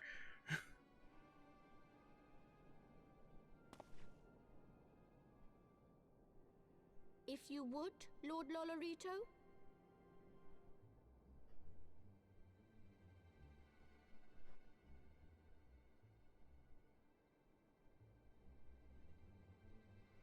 This potion will wake the Sultana from her slumber.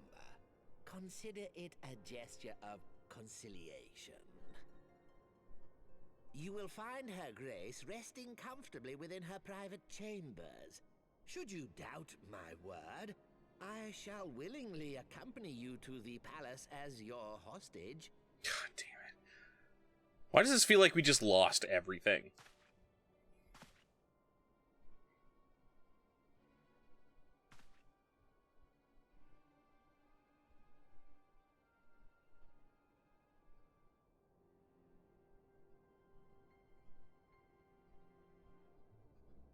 I like not your motives, Lolorito. But you saved the Sultana's life, and for that, you have my gratitude. Cool, then I'll kill him quickly.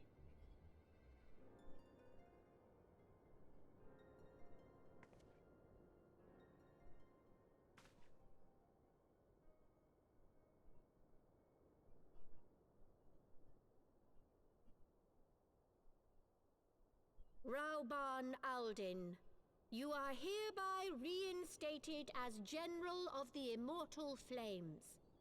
The citizens of Ul'dah shall once more be united under Nanamo Ul'Namo. and together we shall usher in a new age of prosperity.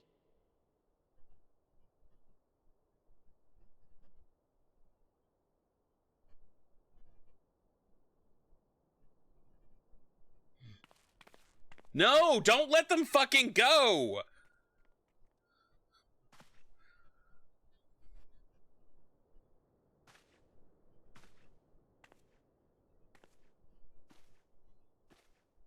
They're there without guards. Literally all you had to do is just close the door behind them. Everybody would know what happened, but nobody could question you.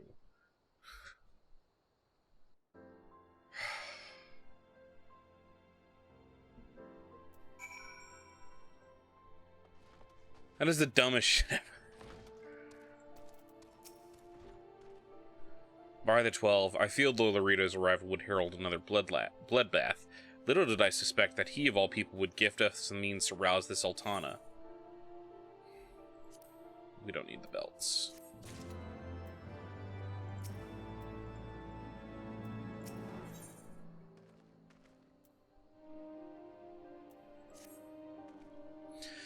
Shall we make our way to Ul'dah? I should imagine Bartholomew has been instructed to admit us.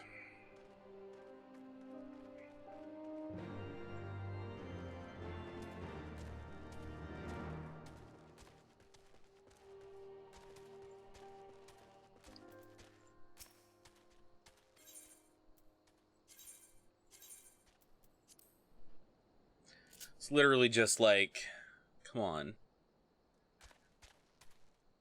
All you had to do, literally all you had to do was just sit here and be like, okay, cool, great, we have this thing that can help us, you know, revive the Sultana.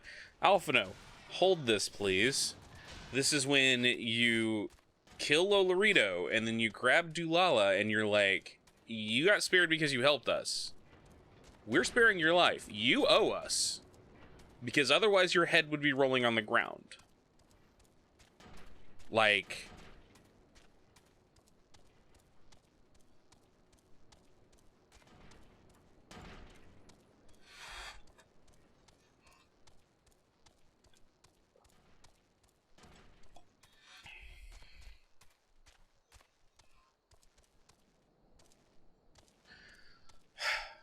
I'm like wanting to take a Cole the Conqueror kind of attitude to this, is just like, oh, you have all these rules, you have to do all these things, and I'm just gonna sit here, by this axe I rule. Period.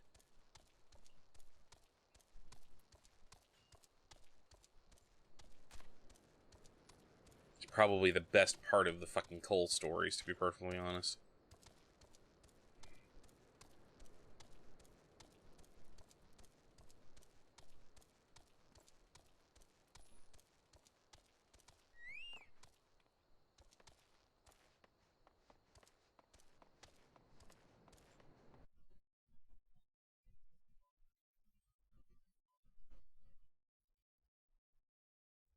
This is why I should not be allowed to actually rule a city, but I could rule them in fiction.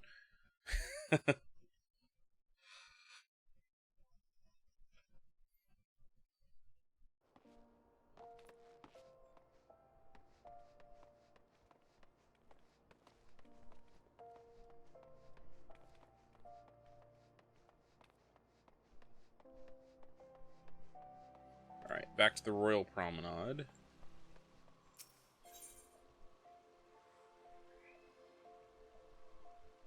Seeing it. Chamber of Rome, there it is.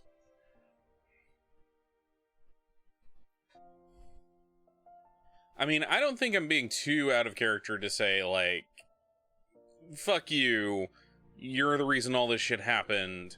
I'm not going to sit here and parlay with you.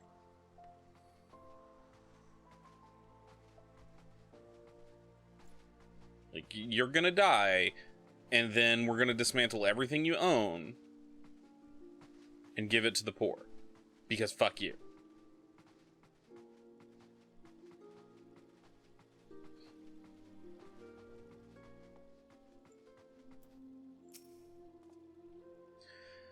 Flame General Rabon mentioned you might be coming. Please, this way, if you will.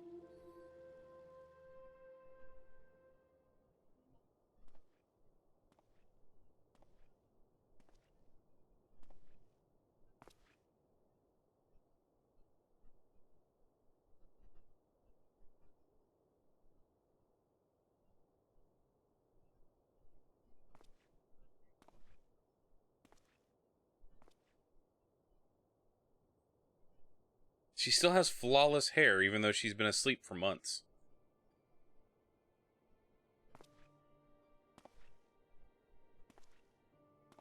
Aw, with the stuffed Moogle and the stuffed Chocobo.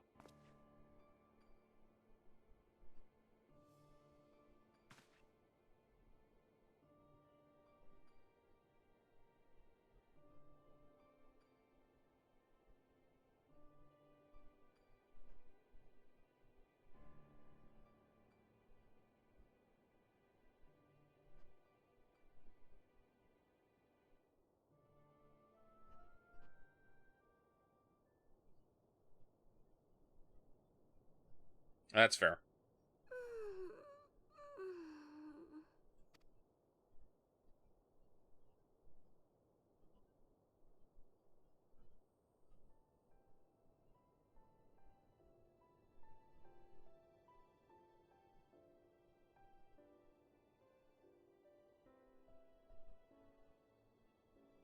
I was having the longest dream. It was so long that her voice actress changed. 'Tis time to wake up, Your Grace. Another day begins in Thanalan, and the sun blazes bright upon the sands.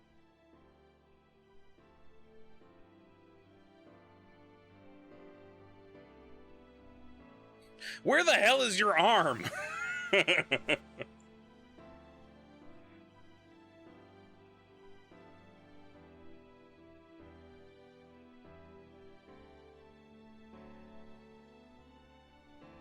She is tiny.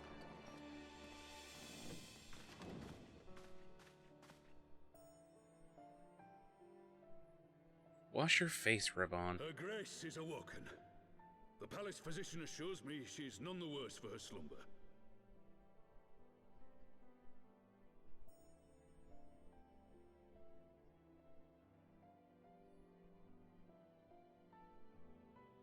I believe Her Grace will soon resume her plans to place the government of Uldar into the hands of its citizens.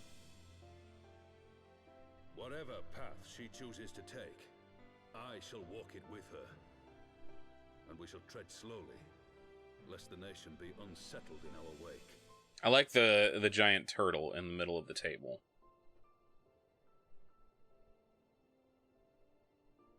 Her Grace's compassion is a shining beacon to us all.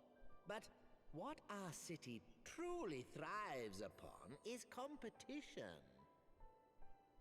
'Tis in the struggle against our rivals that opportunities are seized and fortunes made. And with the Empire on the offensive once more, now would hardly seem the time to turn our system of government upon its head. Are you privy to new intelligence, my lord?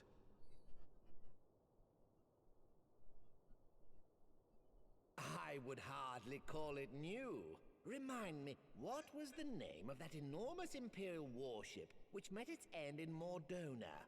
Wait, I have it.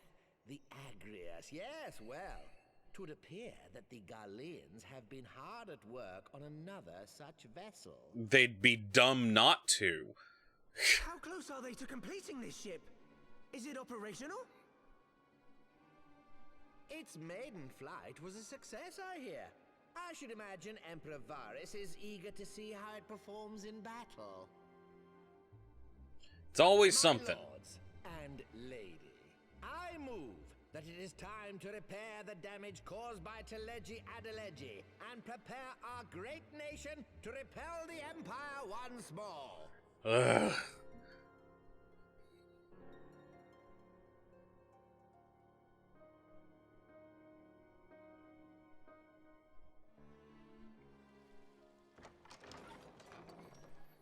When you hear about the Empire preparing yet another airship.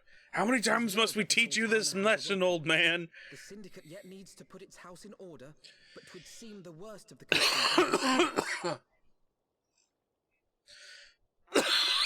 Uldar has taken control of its future, and I must do the same. Are we gonna get to murder the Crystal Braves?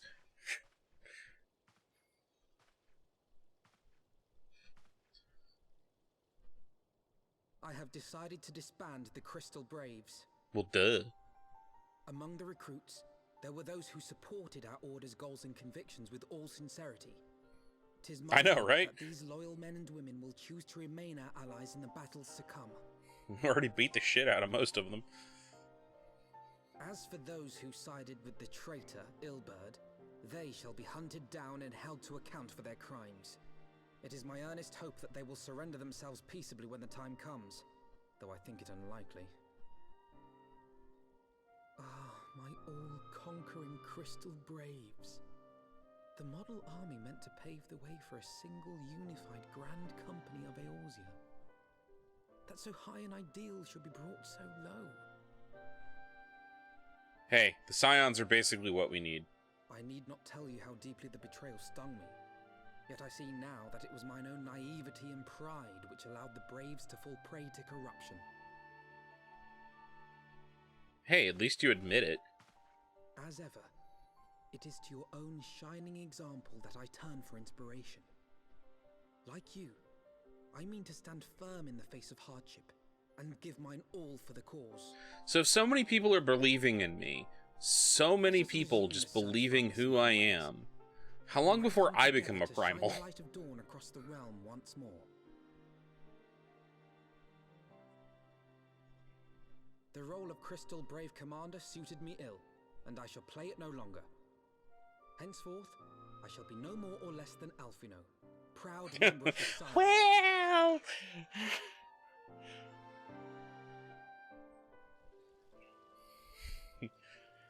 funny you should mention that.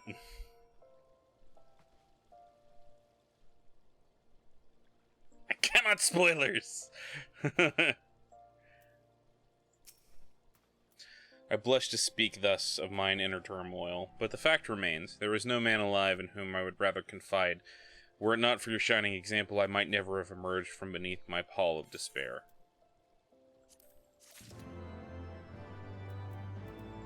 Well, that's a side mission. That's not an actual, like, mission.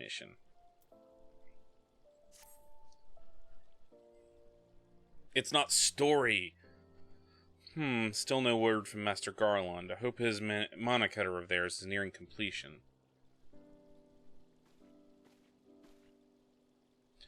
I am assured that her grace will make a full recovery. Aye, and Ulda too shall flourish once more. General Raubon and his colleagues have matters well in hand, I believe. Lady Yaguri, a question if I may. I believe your people have been keeping a close watch on the Crystal Braves. Might you know how things stand at the Rising Stones? Ah, yes, of course. You will be pleased to know that the 3rd Unit Braves abandoned Revenant's Toll when they learned of Captain Ilbert's defeat. The only blue uniforms to be seen now are those worn by the soldiers loyal to you, Master Alphino. To me, I see. I'm grateful to hear that at least some of our members were true to their oaths. Ere we return to Ishgard, I shall go to the Rising Stones and thank these stalwarts for their service. It shall be my final act as Crystal Brave Commander. Will you join me, Arasada? You will be there at the company's inception. 'Tis only fitting that you be present at its end. And I would appreciate the support.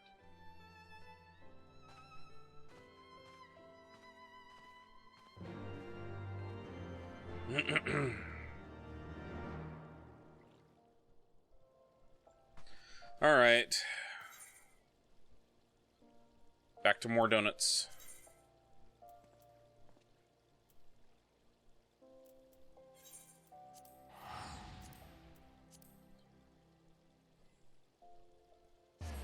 He's a sad story, though.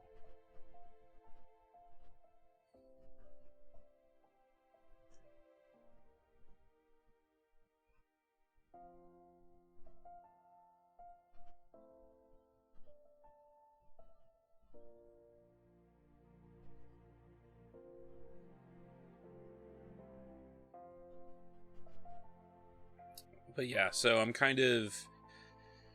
That could have gone better. We could have, you know, pretty much cut off the head of the snake there, but, you know, we didn't. Because reasons, apparently.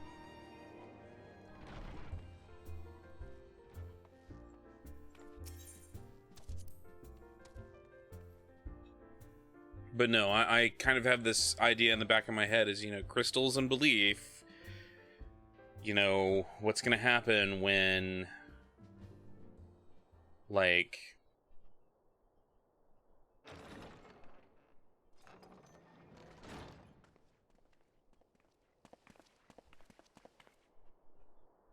Commander, you're alive! And Arasata too. I knew you'd escape together. My splendid crystal braves, I have wronged you, all of you. My promises of glory and salvation have brought you naught but blood and betrayal. Bah, let us not hear us complaining. 'Twas a slight miss here than we expected, aye, but it was still fighting for the freedom of all, just like we swore. Ain't it right, mates? Apparently they've become pirates. Aye.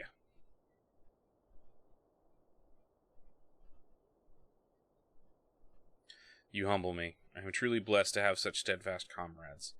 It is with the most profound regret, then, that I must... That's enough of that, Commander. We know you've a mind to say, and we ain't having none of it. We've talked it over, and we've all agreed. You can take our uniforms and strip us of our ranks, but we won't be less of a company. But the Crystal Braves... The Crystal Braves may be finished, but the ideals upon which the company was founded live on. They bind us to each other and to you. Commander, Alphino, our minds are made up, so we might as well get used to it. Let us help the Scions. Let us help you find Menphilia and the others. I really like her hairdo. It is very pretty. My friends, after all that's happened, I know not what to say.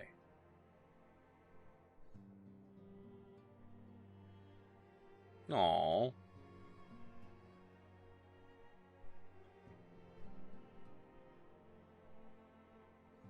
Was that the hairdo specifically you were talking about, Rosie? The braids?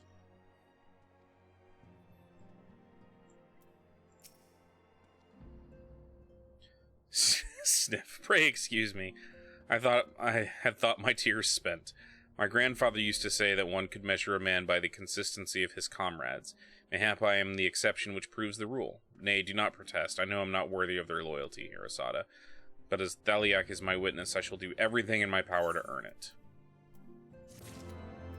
That Ellison with the red, wearing the red outfit, she had, like, her hair was in braids and had, like, tresses coming down. Basically, was that the one that you, was that the hairdo that you said you liked? There it is. FME.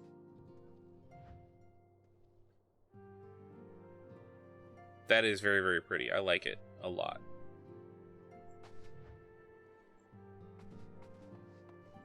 Alright, Alphino, what's the next step? I must speak of future plans with the remaining Braves. Any information we recover on the missing Scions will need to be shared with the allies across the realm, specifically Ulanger and the Waking Sands, Tataru and Ishgard. While we are organizing our various channels of communication, I would ask that you call upon Master Garland in the manufactory. I will join you in Ishgard as soon as I am available. Alright, back to Ishgard. Man, we were just bouncing all over the place.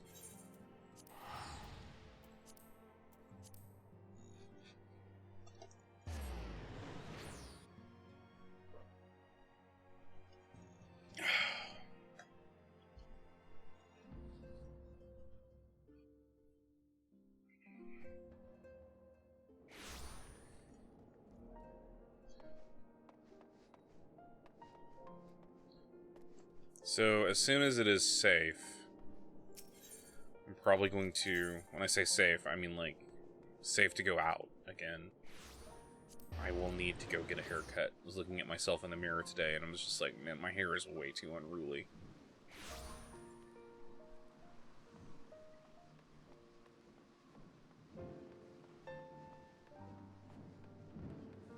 Oh, I love that dress. Or it's a cloak. That is pretty.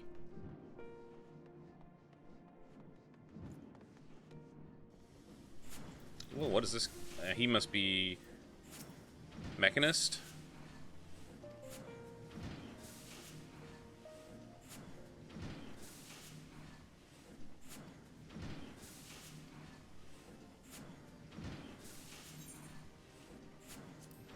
Not with this character. Maybe at some other time. I don't know. So there was a PC out here. Oh, she's still here. That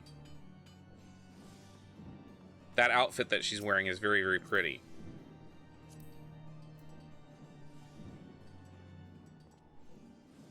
Yeah, she's got that kind of cloak that's also a dress. I love it. Just look at the detail on that. And it's the perfect color. Oh my god.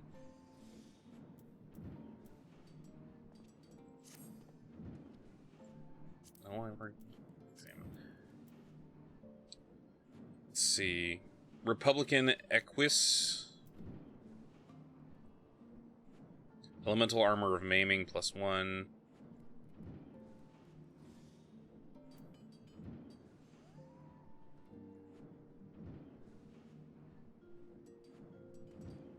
Yeah, elemental trousers of maiming.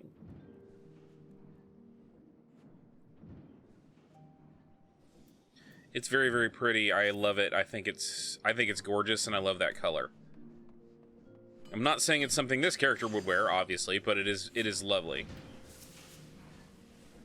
Arisadas, how in the seven hells do you do it? I was just about to send for you, but at this moment completed the Mana Cutter's first successful test flight.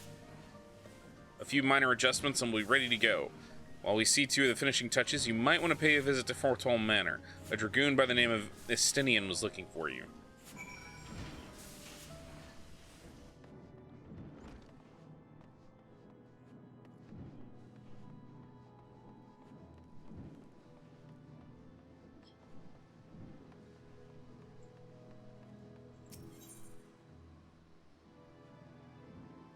Last vigil.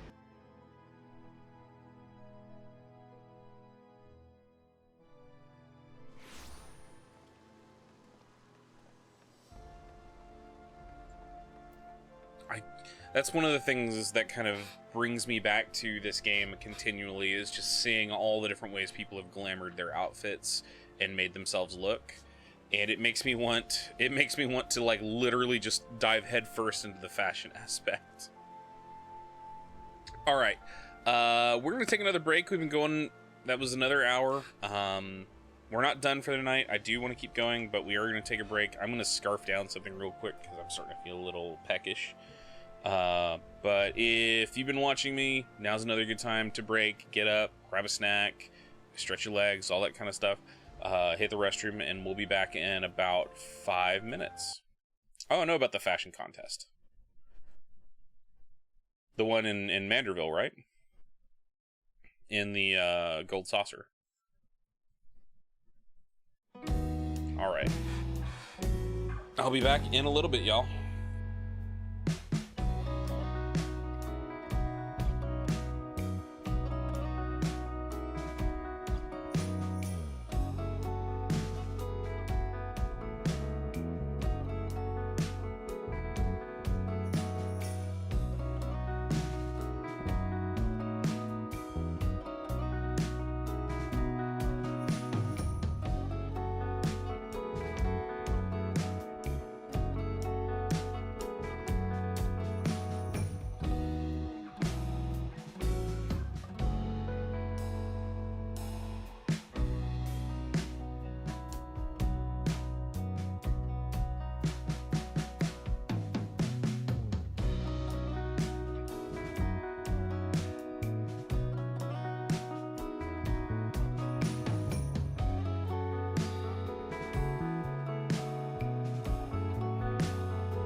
This is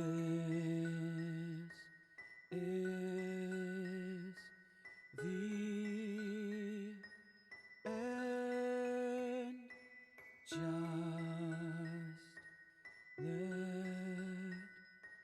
let me win. I found you after you fell. You always did mean well. You made your place in our home, but now I'm so alone. What is this that's happening? What is this feeling? Have I been through too much now? What will my heart Alright, and we're back. Don't you know why you're still here? Why I keep you so near? I can't let this be. Alright, so one thing actually it just occurred to me that we need to do before we continue.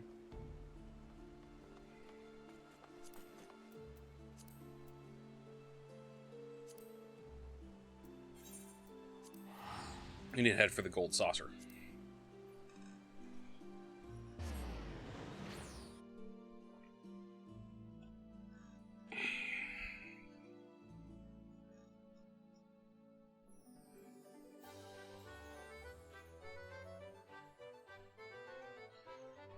Specifically, we're heading for the gold saucer because I would like to cash in on a few things real quick.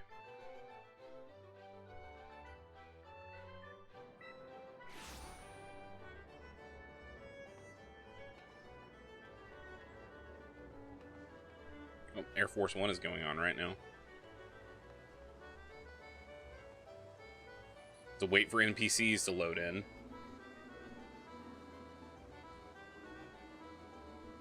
Come on. There we go, finally.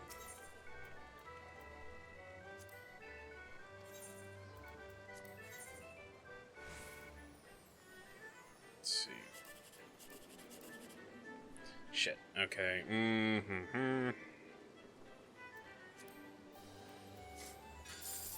Hey, it's not too bad.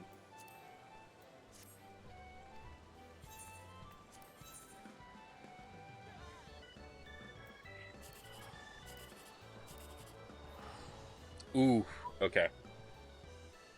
Could either be this line to get the 36, or we could chance it for the 10,000 on that line.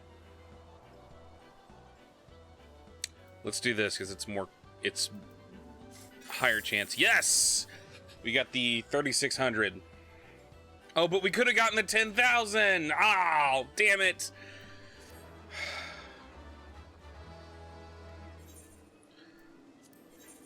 Hello, I am the dumb.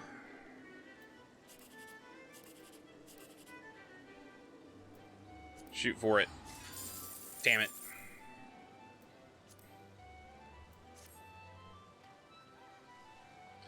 Well, at least we got something out of that.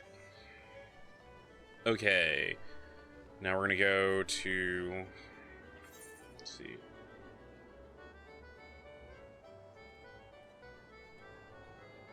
I think we need to go... There it is. To the Cactpot board.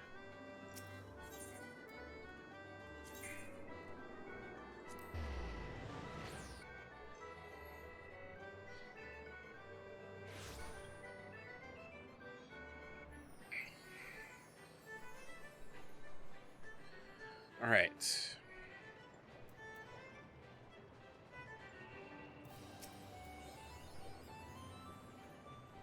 See what I have won.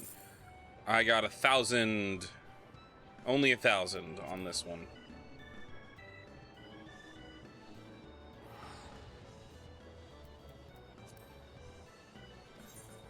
Claim more prizes. Oh, only 1,000 on that one.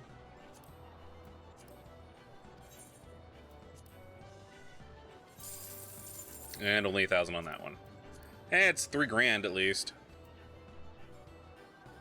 So we'll buy tickets for next week.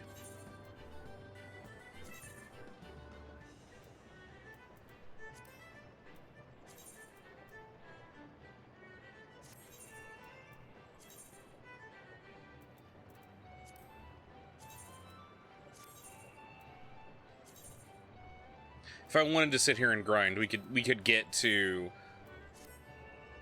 We can get to 100,000 tonight if we wanted to. I just have to... I'm just gonna have to grind for it. Which I really don't feel like doing.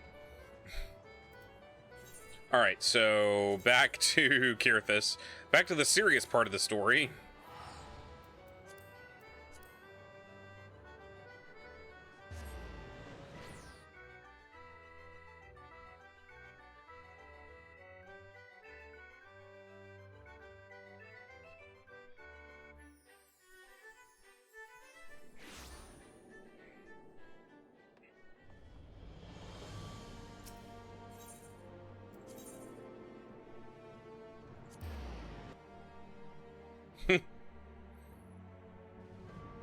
Hey, look, you gotta make the MGP.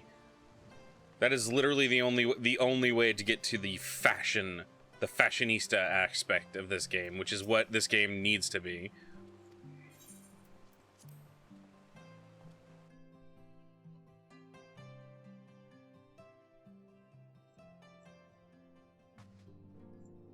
Estinian? You have fulfilled your obligations to the Old Uns, then? Mistress Tataru has been keeping me apprised of the situation. Once I learned of these mana cutters of Master Garland's were nearing completion, I saw no reason to tarry in the mists. For the present, Nidhogg seems content to remain in the Eyrie, plotting his revenge. Might not be an apt moment to unfold our plans to Sir Emmerich. I think we've kept him in the dark long enough.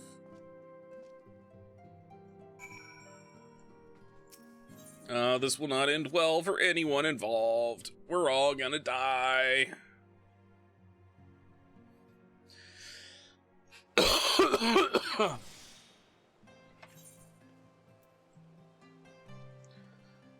So, I need to go to the Forgotten Knight.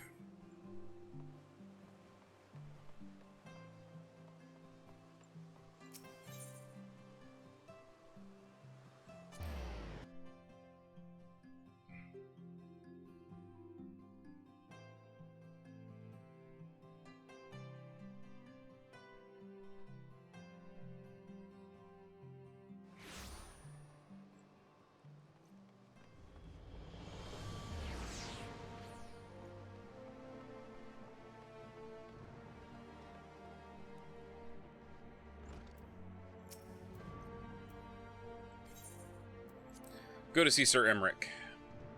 Emmerich. Emmerich?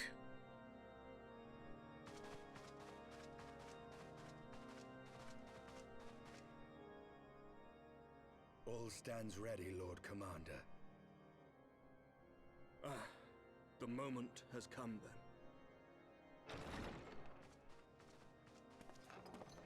then. I figured you'd be close behind. Excuse my lateness. I paid a brief visit to the workshop to inquire about the mana cutters. The engineers assure me that they're ready. Aymeric. The area is now but a short flight away. Yet what a long and winding path we took to reach this point. Were it not for Master Alphinaud's proposal, we never would have attempted to parley with the dragons.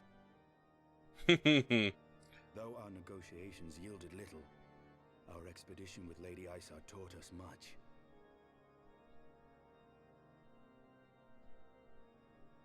You took an unimaginable risk. I could scarce believe the tale Estinian told. Did he tell all of it? Aye. 'Tis true that many of our countrymen would sooner die than join hands with the heretics' mistress. But 'twas through that most unlikely of alliances that we came to speak with Hraesvelgr. A conversation that went rather poorly, as I recall. In this instance, the journey was more important than the destination. Had we not slain Nidhogg's consort, Tiaman, and put the Great Worm on his guard, the Dravanians would have arrived at Ishgard's walls long ago. I don't see that as a good thing, Estinian. Aye, that they would. Full We killed a man's girlfriend. Of respite your actions have afforded us. Thanks to you, our defenses are much improved. 'Tis but a pity they won't be enough. Thus, you believe an assault upon the area represents the city's best chance of survival. Is that not so, Estinian?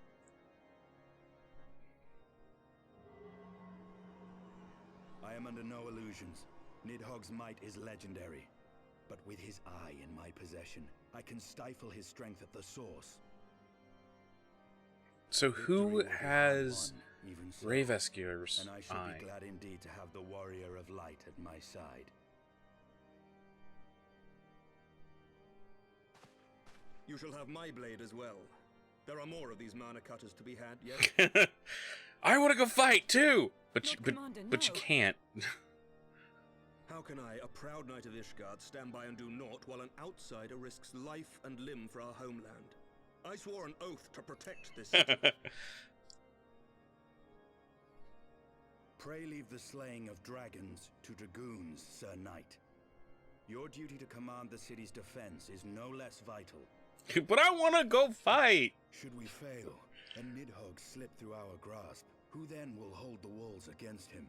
Will you leave Ishgard in the hands of the Holy Sea's zealots? There are others. This is... Who but you has the authority and the standing to orchestrate a city-wide defense? I do not, and neither does the Warrior of Light. That is why it is our place to fight. This strikes me as a conversation between Rook and Gabe. What? You too, Master Alphinaud? By the Fury. You have shown some promise, but this adversary is far beyond your skills.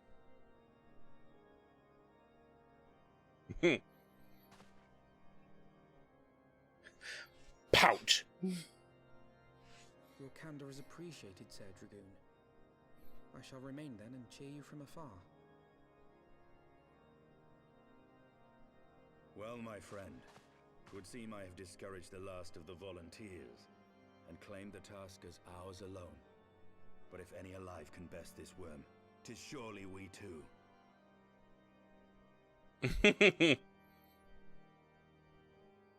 If we must. I would still prefer to talk this out, but it doesn't sound like anybody wants to.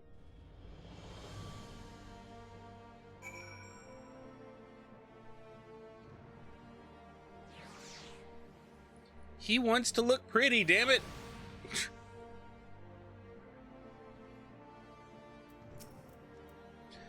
I have picked Master Alphinaud's pride, I fear. But had I been less forceful, the boy would have insisted on accompanying us to the Eyrie. Do not think me blind to his talent. With a few more campaigns under his belt, I doubt that Alphinaud would have made a fine field commander. But one does not practice on an adversary such as Nidhogg. I shall be hard-pressed, though, without the added worry of carrying a novice. Oh, I have to talk to him, get in. Okay. Mana Cutter Key. We have tarried long enough. Let us call upon Master Garlon and take possession of the Mana Cutters.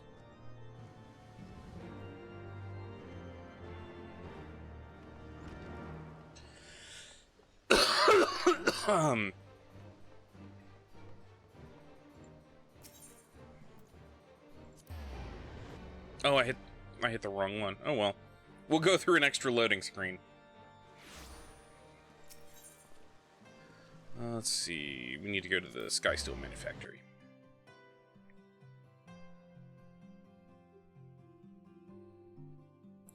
But yeah, it's very like...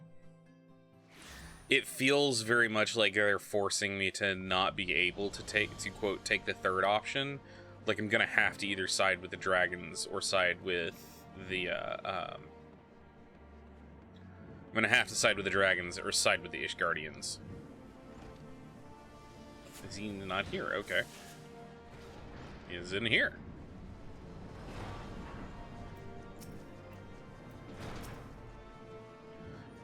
Arasada, old friend, the cutters are ready when you are.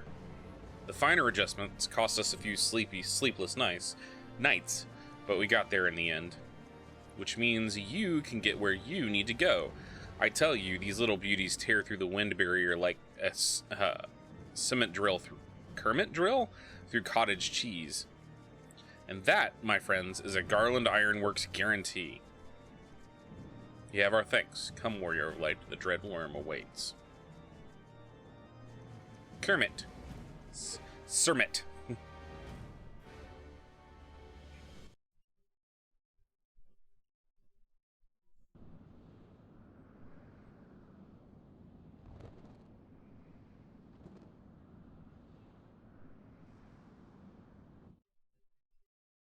It's a good picture, Rosie. The one you just sent me on Discord is pretty.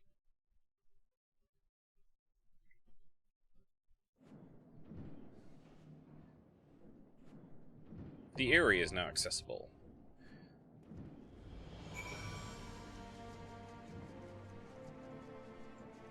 Yes, I did.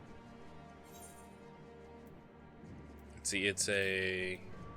Yeah, it is a dungeon. Join, so we're going to queue for it. I should have waited till now. Okay, we got a 7-minute average wait time. Did you make it in Illustrator, or did you make it in just... Like, what art program did you use? What am I doing?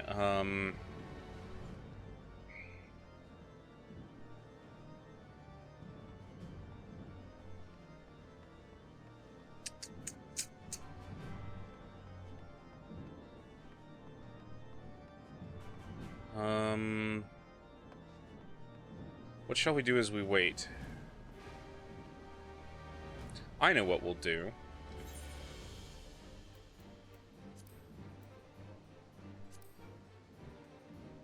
Oh, we've already been through here. We've already been through there.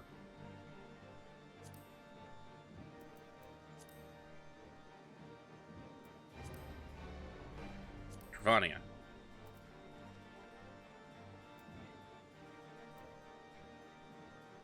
Said to Tailfeather. Hey, Ray! How are you doing tonight?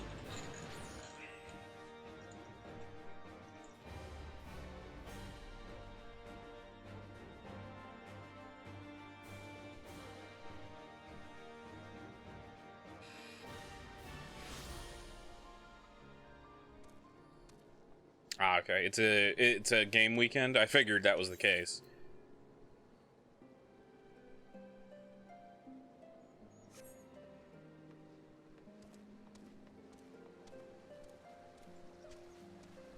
So let me check. Aether Currents. What are we missing? We're missing one from the Dravanian Forelands. Oh, you're at Oklahoma this weekend? Okay, does Marchant have one more? Yes. Saturday Night Fight! One of my men was attacked by a chocobo. You might think it's a common story, but with the hunting we do, but I told him it was one naturally big. Of course, in the end, size doesn't matter. Can't be having our quarry stock and hust. That's why I'm planning to capture the beast before it harms any more of my men. I already know you as a reliable handler of birds. That's why I need your help tracking it down. Think you can lend old Marchand a hand on this one more time? If the prospect piques your interests, it'd be best to start off asking the leaders in the camps what they know of the monster. Come back here and share your findings with me when you're done. I don't know how much longer we're going. Like, I'm trying to push to 4 hours tonight. We're at 2.5 right now.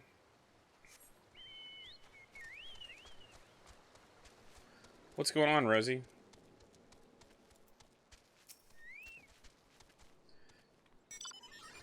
Tell me your first visit to the stop, blah, blah, blah, blah, blah.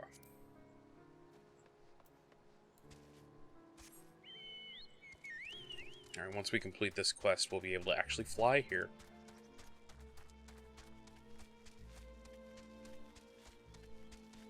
I am not kidding, and every time... Oh... Oh. Makes me sad. Poor kitty. Well, I mean, I understand it completely. Like, I endorse, like, if you can't... If it's not possible, that's the only option. But at the same time, it's also... Oh my god, that's terrible to go through. The way I heard it, one of the hunters was attacked and unprovoked and got knocked unconscious by a single kick. Ain't ever heard of a chocobo doing that. Then you have not met my chocobo, who is amazing. Quetzalcoatl can knock anyone on their ass with just one kick.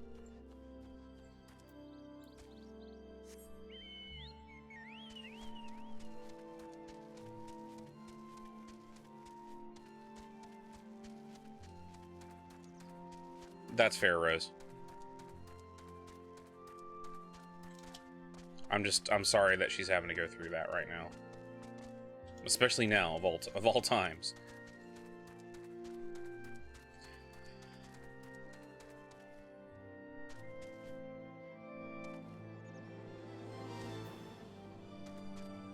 I really like that bow.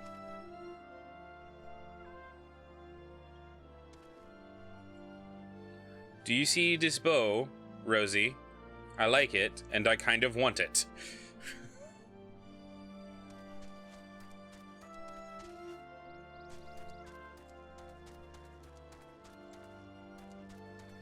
God, why are the music in this expansion is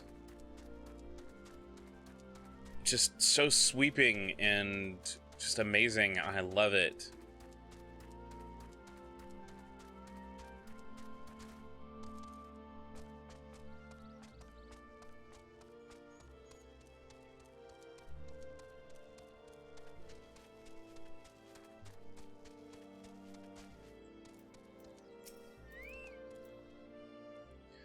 See that cage there? Blasted Chocobo pulled the door right off its hinges. Most likely it was trying to rescue the bird inside.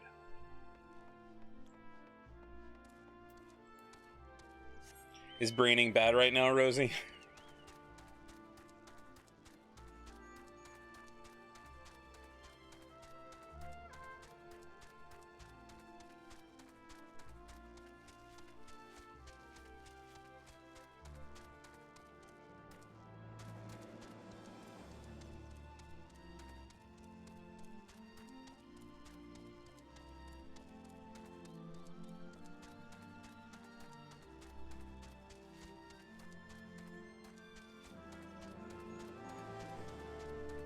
Fair.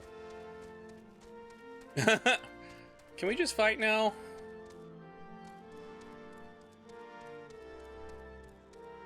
I understand, Rosie. Just trying to keep the mood light.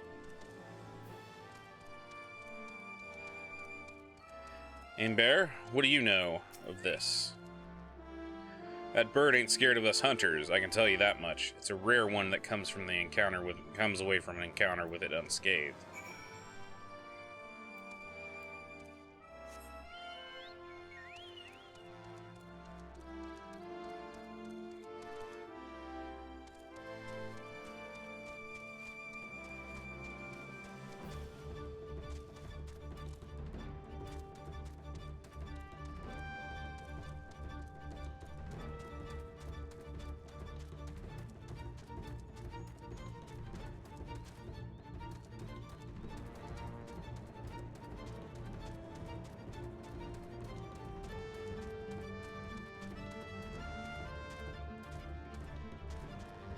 Actually, this music right here makes me think of marching band.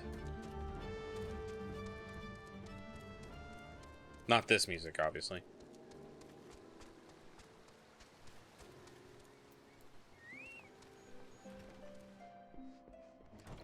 Machamp. Seems the Chocobo's been stirring up trouble all around the forest. While you were gathering information, I went out and checked the traps that I'd set up, found tail feather. Ain't nothing left of them but scattered straw and broken wood. Can't say I've ever dealt with a problem like this. Might be this Chocobo is taking some kind of revenge on us hunters, and these acts are means of provoking us. By all accounts, this Chocobo is stronger and more clever than the rest. I expect capturing it won't be a simple feat. I think that is all the Aether Currents. Yes! So we can now, in the Gervanian Forelands, we can now fly. And that was perfect timing. As soon as we finish that quest, boom!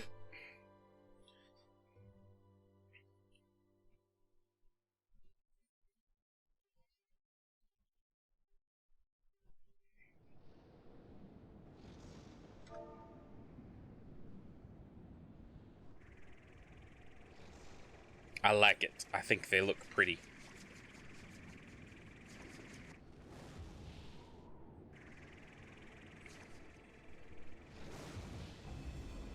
Oh, hi.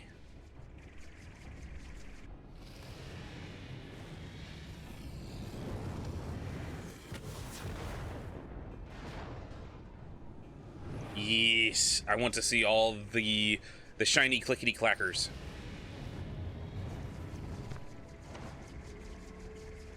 I have your eye.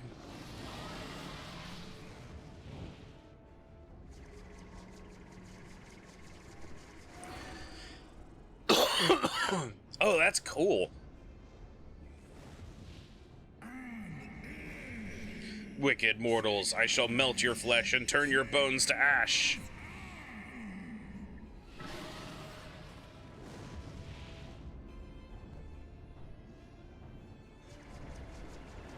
Somehow? Okay.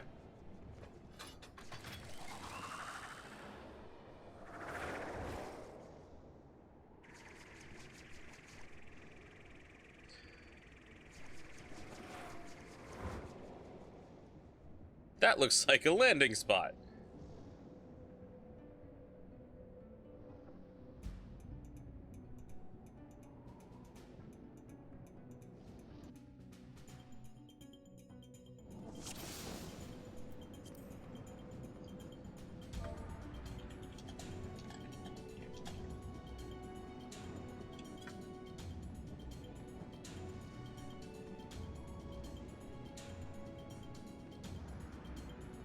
Oh, that's a cool name. Wallace Fluffybottom.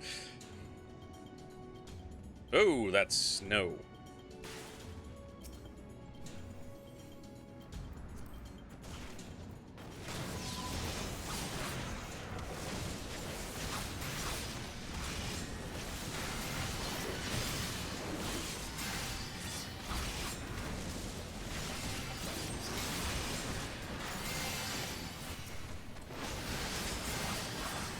I think I'm a little...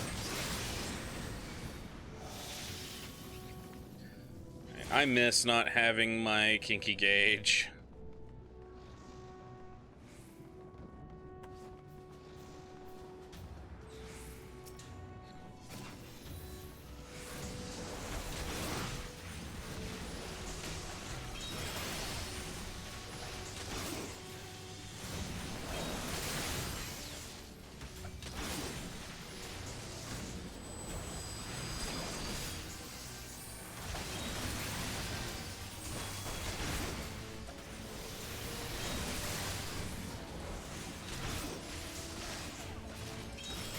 There we go.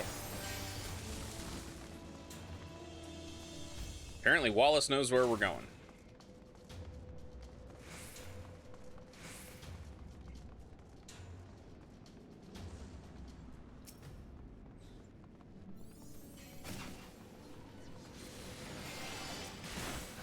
Oh, it's a fucking monk. Nice.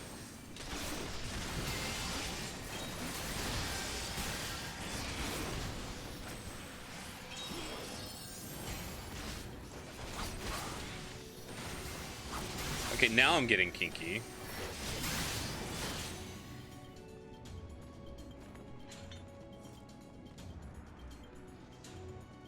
Ooh, things are looking nasty up here.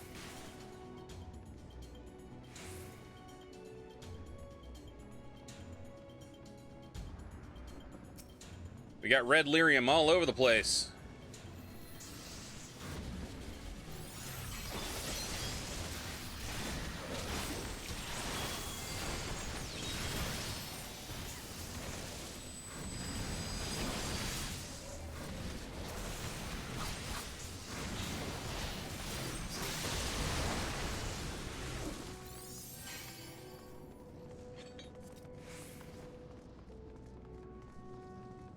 I wonder if there's a command to, like, leave your weapons drawn between fights.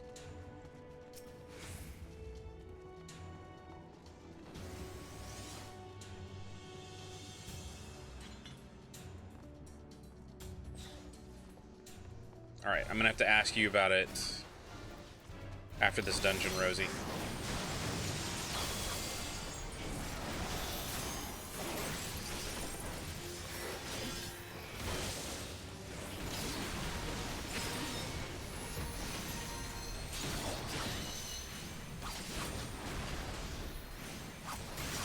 If you get a tether, lead it to the statue? Okay.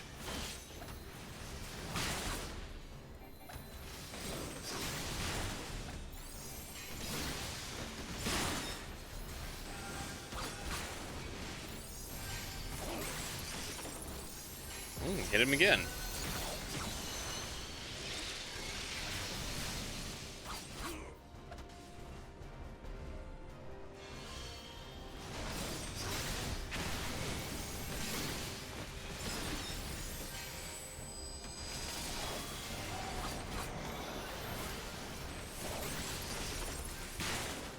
Ooh, ow.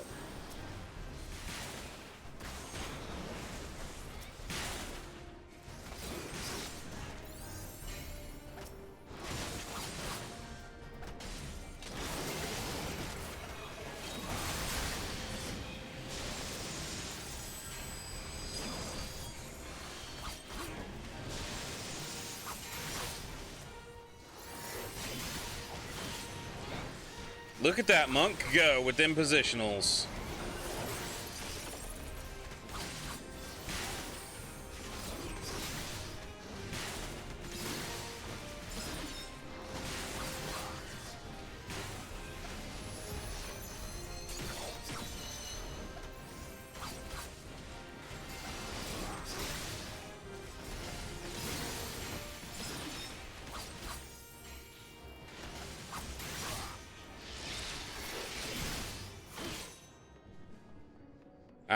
I was gonna burn him down.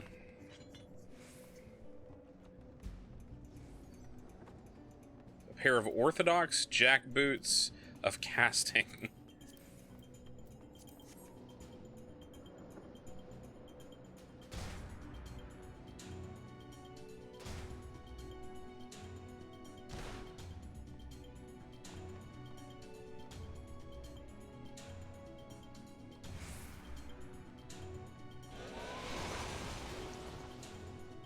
Decent amount of trash. Okay, so basically we've got a long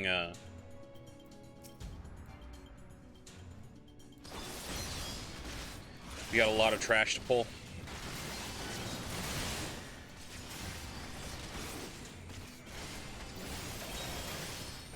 Apparently our healer took a while to get here. Oh, fuck.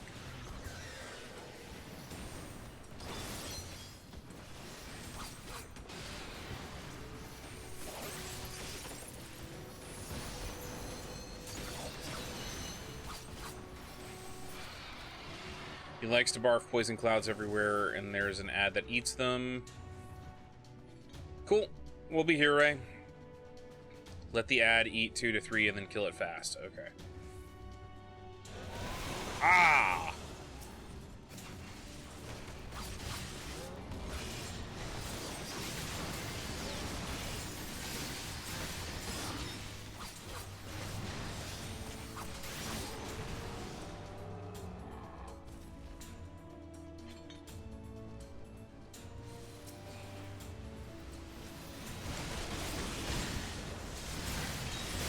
Ooh, look at that AoE.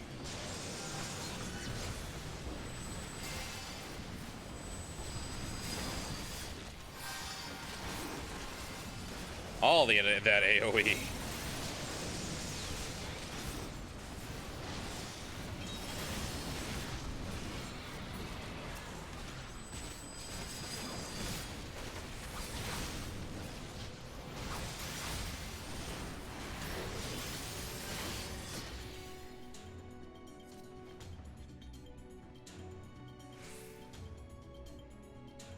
If he eats too many, he goes boom. If he eats too few, you have clouds everywhere and can't maneuver. Okay.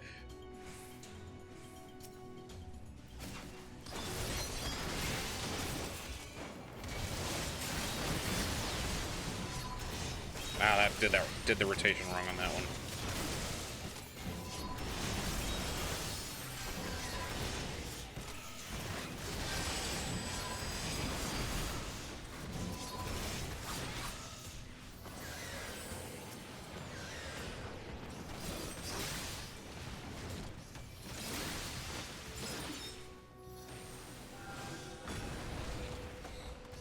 It's okay, Rose. Don't feel bad if you can't give me accurate advice. I understand that you've got a lot in your mind.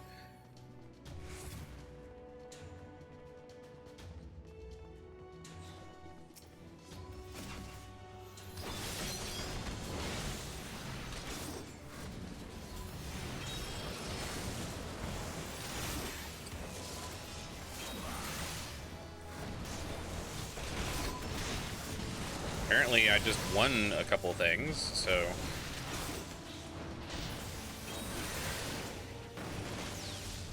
We'll get it in a bit.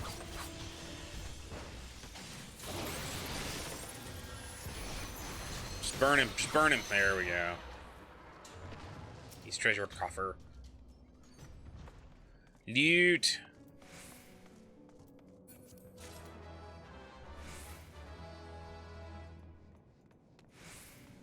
Oh. Do we miss one down here?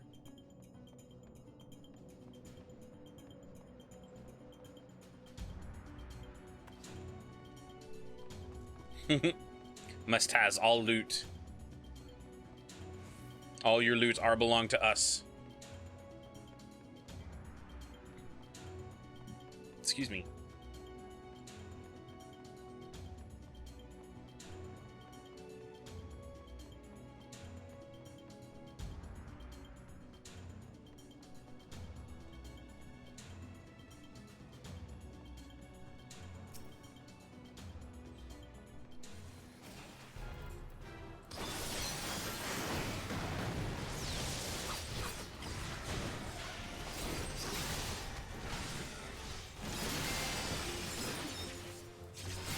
On him.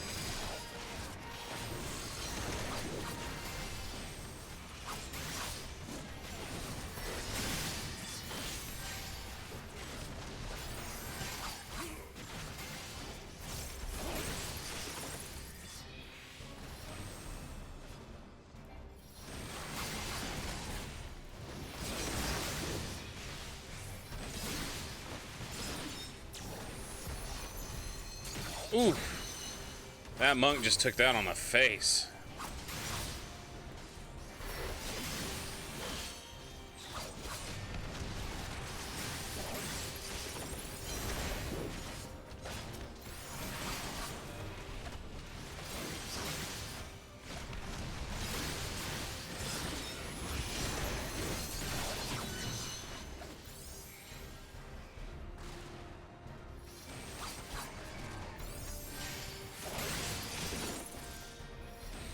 That was well timed.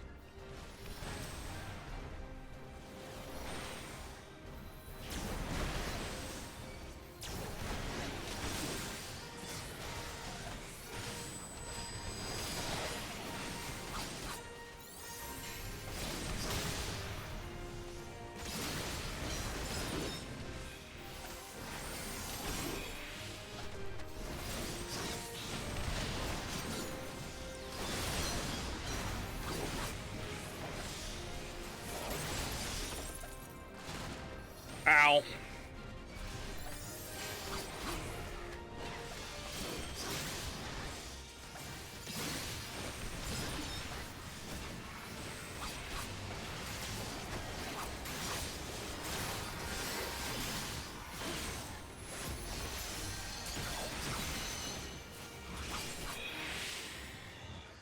Gotcha. I know, but I like how it looks. It just looks so awesome.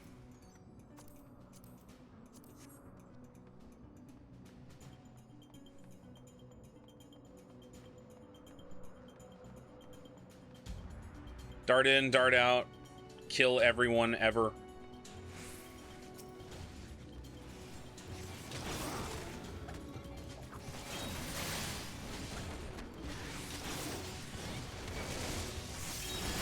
Shit. Tank went down. Run, run, run, run, run, run, run, run, run, run, run, run, run. Third eye.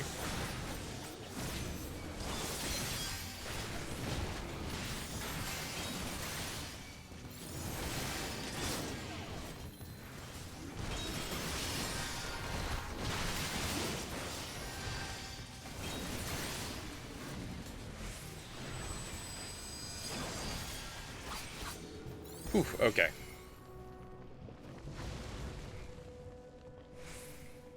I did notice that. And I was just like, oh shit, I need to go help the tank.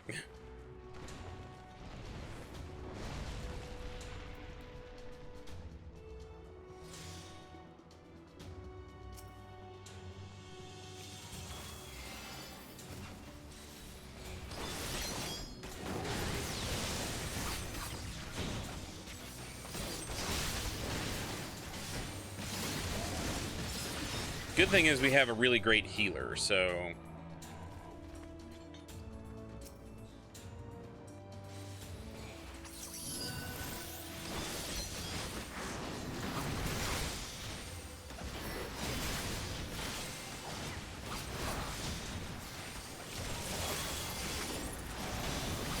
We are going to hang on to that Madare until we need it again.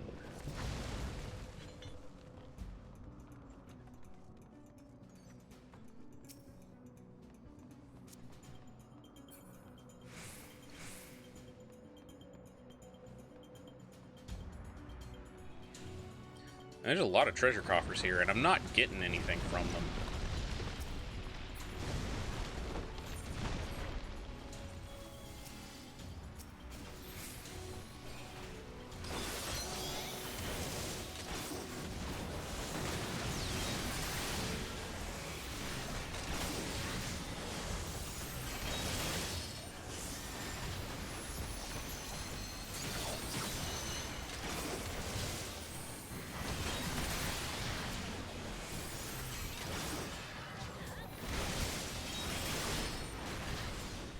I can hear that monk.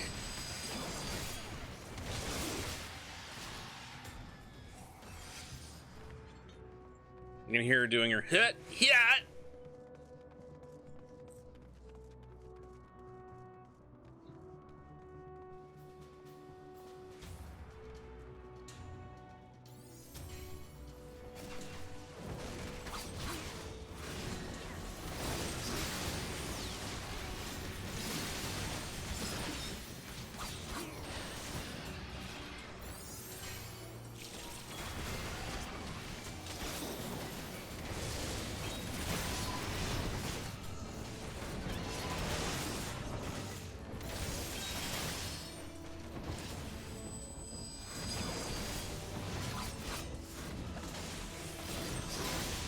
I was actually thinking it looks like they were wearing, it looked like they were wearing red mage gear.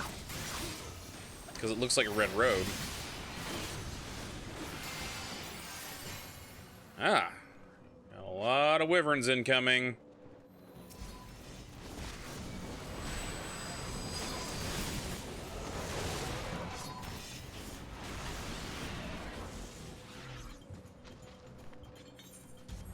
With our boss coming up, eyes open for one of the others to get chained. You need to free them or they die.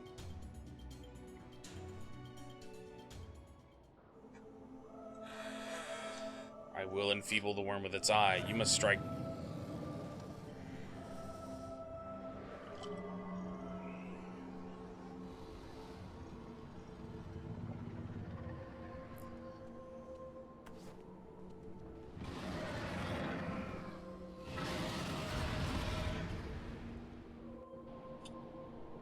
His eyes are yellow. Why? Wait, what? Nidhogg's eyes are yellow.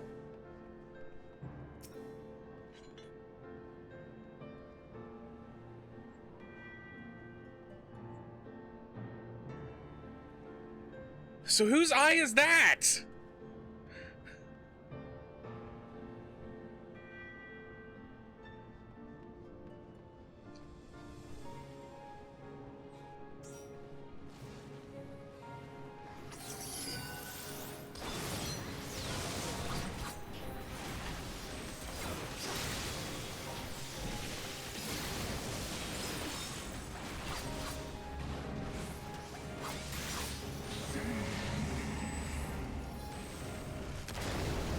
Needs to not stand in front of the boss.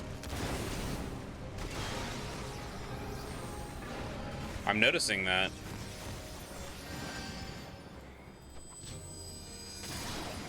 Have it up.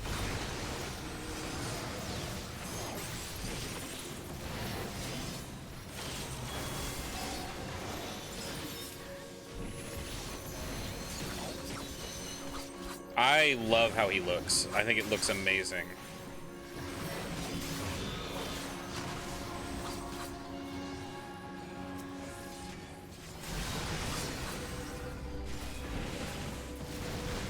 Ow.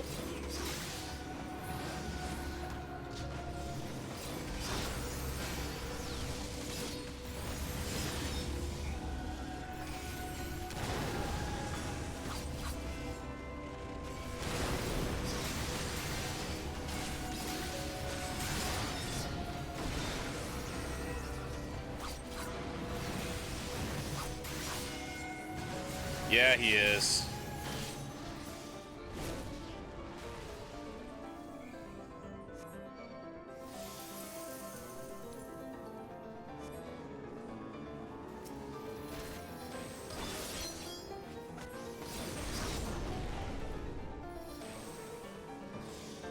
Hide by Estinian, okay.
Oh, fuck me.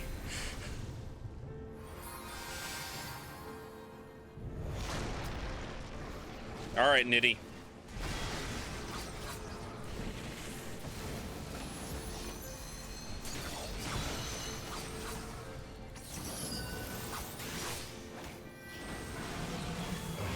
Ah.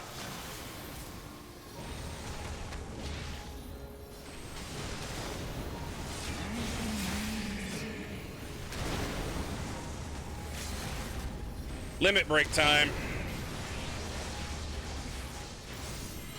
Bam! Hey, and we leveled from that.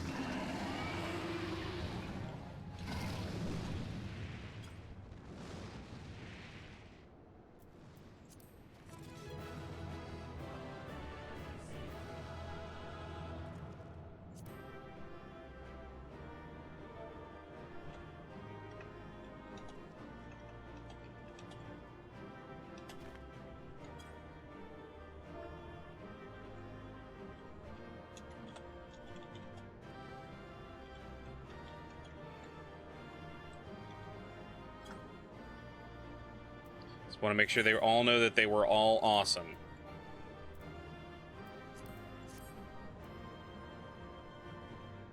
Ooh. That's a nice Dark Knight sword.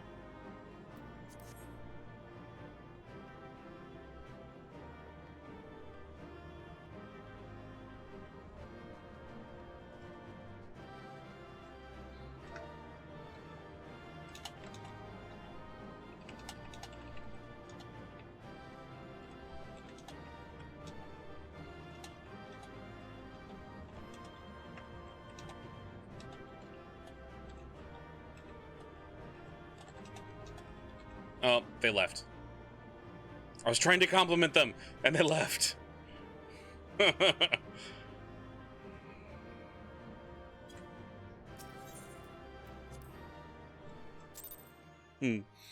I like to compliment people.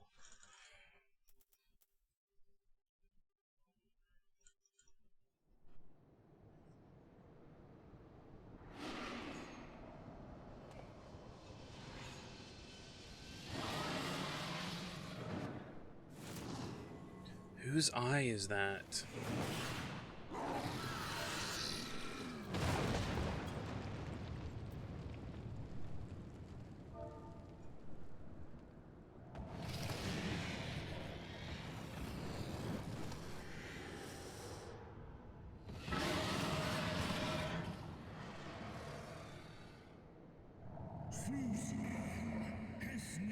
Use mine own eye against me. Time hath done naught to dilute thy kind's depravity. I have not forgotten thee, dragoon. Mine essence claimed thee once, and I shall do so again.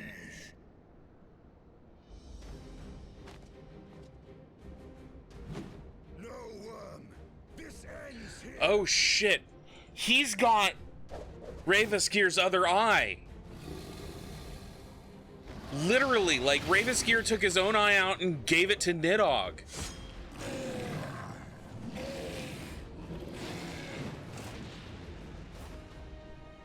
Because Nidhogg's eyes are red. And he lost both of his eyes. So wait, okay. If the Holy See took one, who has the other?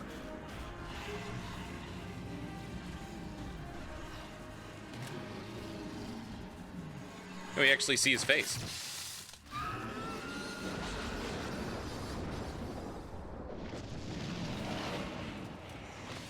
And Ravaskir gave Nidhogg one of his eyes.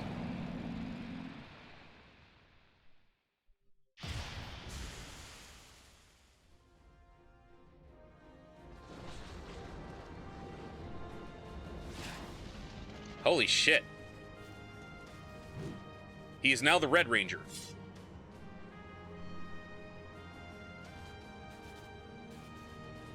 You gifted my people 1,000 years of suffering. Now I gift you an eternity in darkness.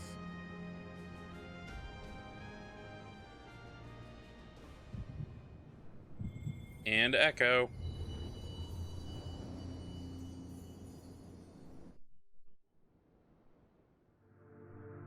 No, not an Echo.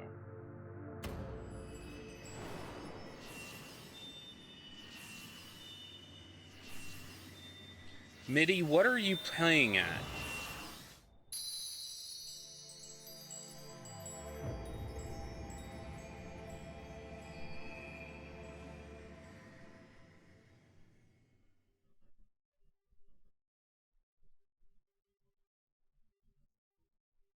What the fuck is going on? Why is he giving us back our powers if we're killing his children?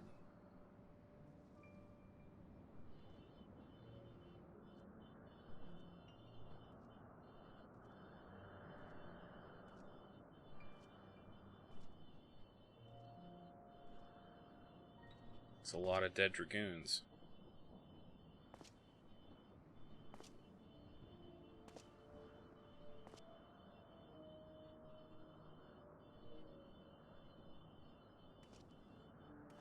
Both eyes.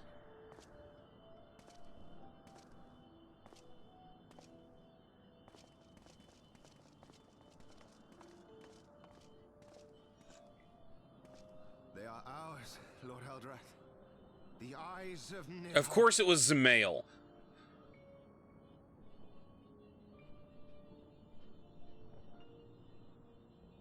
House Zemail, every time.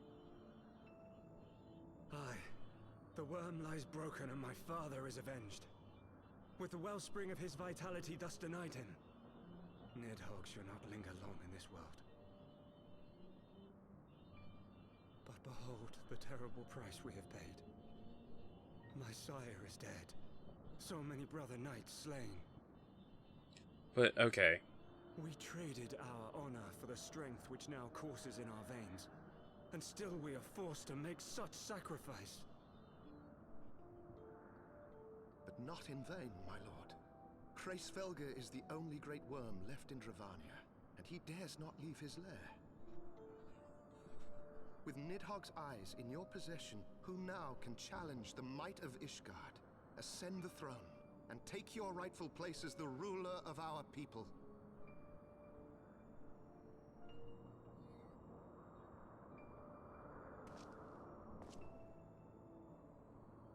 Nay, my friend. I must forsake the mantle of king. Though Nidhogg be defeated, his wormling horde yet darkens the skies with wings beyond counting. As one who partook of Ratatoska's strength, it shall be my penance to bear a knight's arms until death grants me leave to retire. When that day comes, no prince shall perish, but a hell's-bound hunter of dragons. But Lord Haldreth, what then shall become of the royal line? Think of your people, my lord.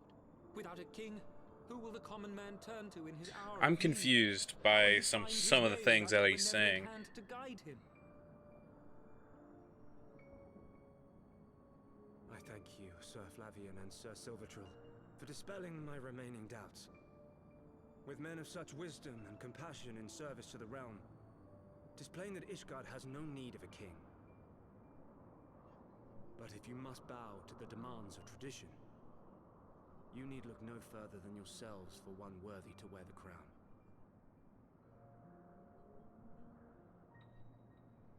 Like, okay, so they acknowledged what they did was a bad thing. Then why did they fucking do it?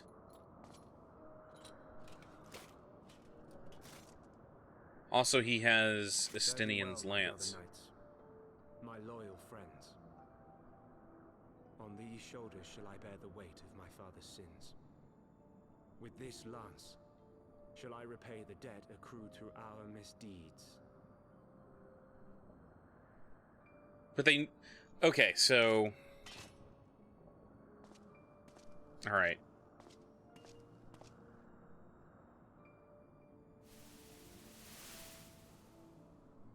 What cruel jest has fate played upon us? Have we seized this desperate victory only to lose a king? He left with 2, which means he took both of Nidhogg's eyes. As our lord has bid. We few who remain must divide between us the rulership of Ishgard and her people.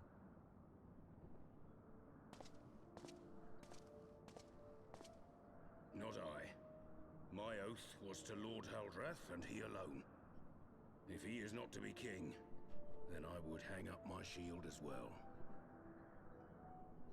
Will you abandon us too, sir?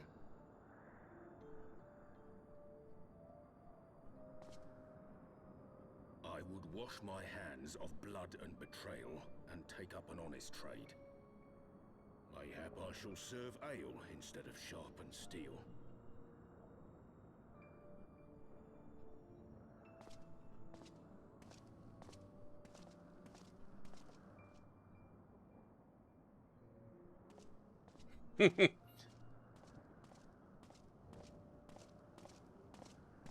Which leaves the 4 houses.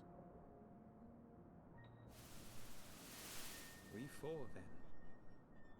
Yeah, I made that connection. Hylanat, Dyrendare, and Zemail.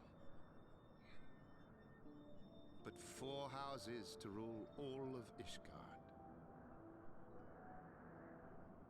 And what of the throne?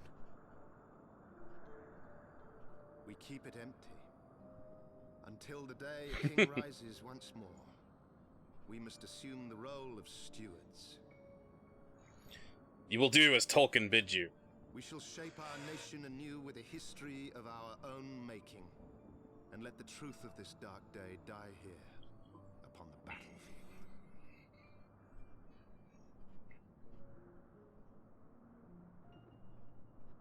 But, okay.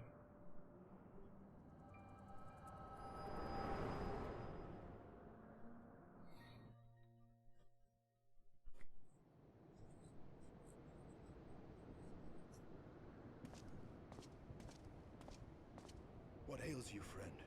Are you wounded? Tell him everything.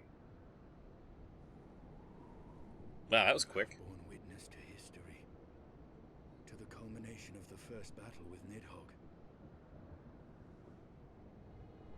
The legend of Ishgard's founding tells that our ancestors were led to the land of Kurthus by the valiant King Thordan. In the midst of their journey, they came to a wide chasm, where they were set upon by a great worm, Nidhogg. A furious battle then ensued, with Thordan leading the van. Though the brave king was slain defending his people, his son, Haldrath, the first Azure Dragoon, fought on undaunted.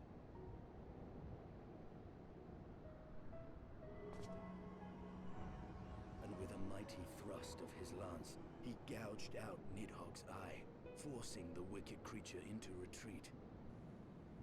Thus, did this eldritch orb become a sacred treasure of Ishgard, lending its power to every knight deemed worthy to bear the title of Azure Dragoon. He's a spiky boy. A rousing tale, is it not? Would that I could still believe it. But your vision, which we must accept as immutable truth, leaves no room for doubt, save on one point.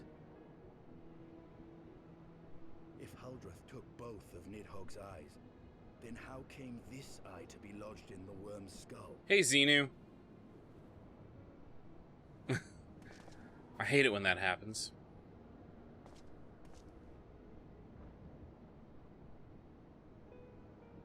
Beneath every answer we unearth, another question lies buried. I'm getting that.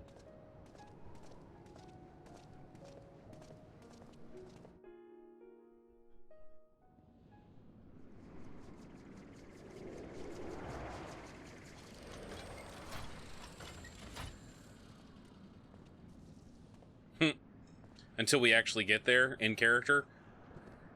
'Twas a fierce battle, but you say that like it's a bad thing, Rose. Your fame is well deserved, warrior of light. Full proud am I to have fought at your side. I would fain return with all swiftness to Ishgard to inform the Lord Commander of our triumph.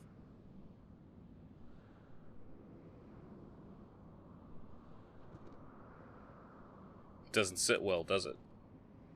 But we must first have words with Hraesvelgr. There are parts of this tale that the worm has kept from us, and I would know wherefore.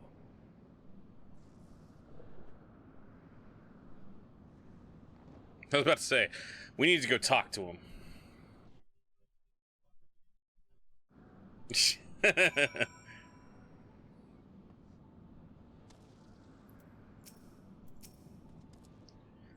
Though Nidhogg has fallen, my heart is yet heavy, and the stain of corruption pleases me not.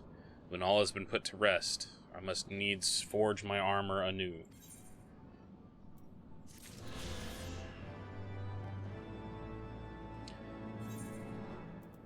I need to sell a whole bunch of shit. Oh, I have an orchestron roll. I know you hate that phrase. I can now summon the Mana Cutter. Yee.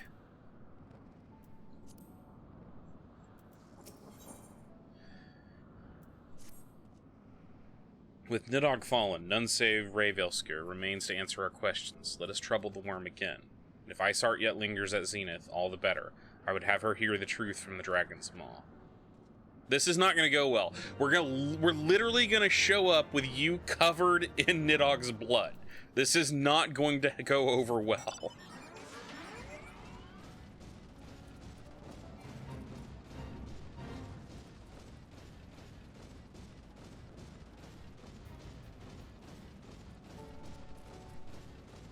Oh.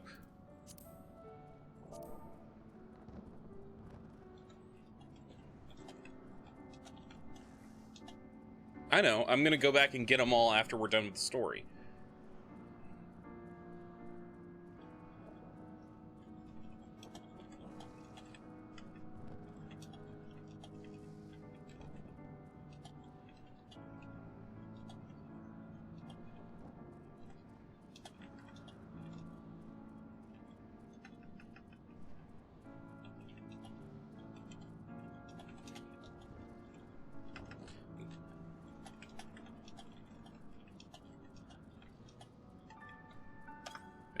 I sent a tell.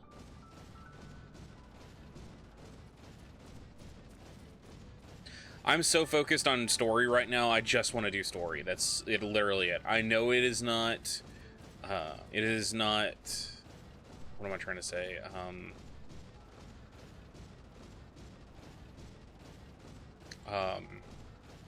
Efficient. That's the word I was looking for.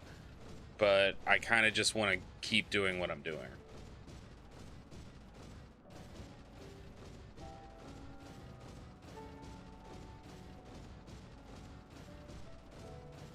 Also, these trees look like aetheryte.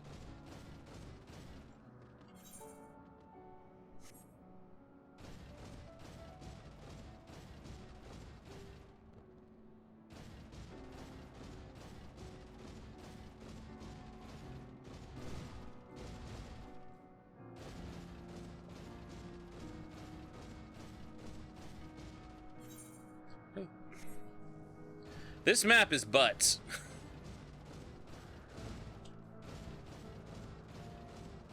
Literally makes no sense. Could just, you know, fucking teleport.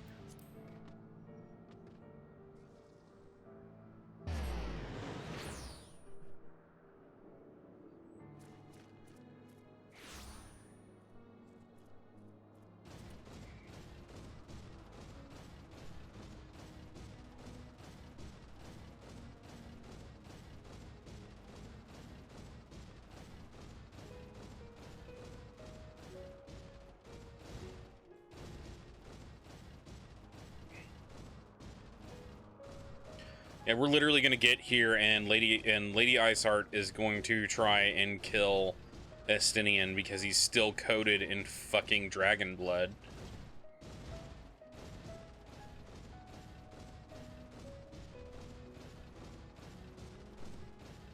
Lovecraftian fishing movie? That's an interesting combination.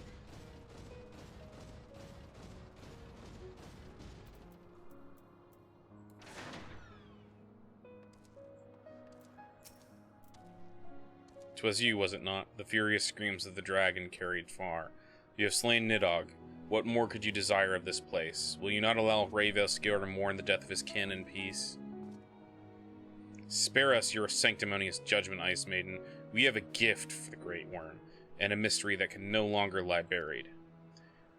Lady Iceheart, the Dragonsong War was all but consumed your life and claimed many of your followers. 'Tis time you learned the truth of its beginning, the whole truth, that we may at last bring this bitter conflict to an end. Sound the horn, warrior of light."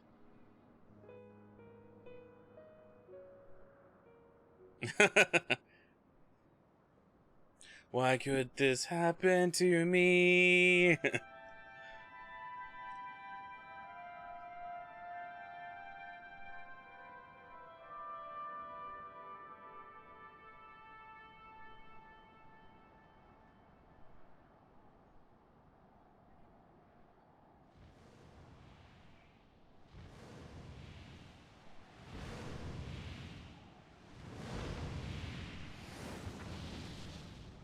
Should we give you your eye back?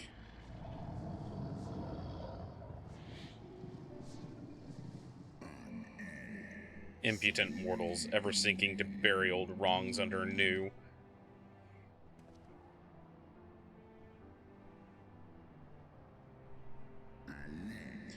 I did sense the moment of Nidhogg's demise.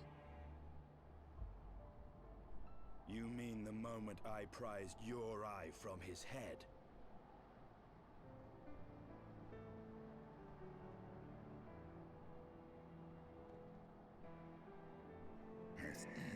It would seem thou hast uncovered my secret.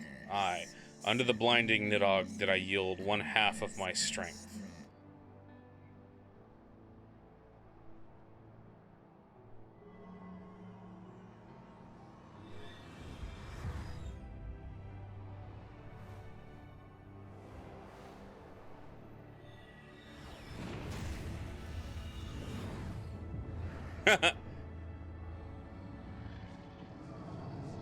See, now you look better, because you're not missing an eye. Telepathic giant anglerfish. That sounds pretty awesome, actually. Like, when I, like, straight up B material.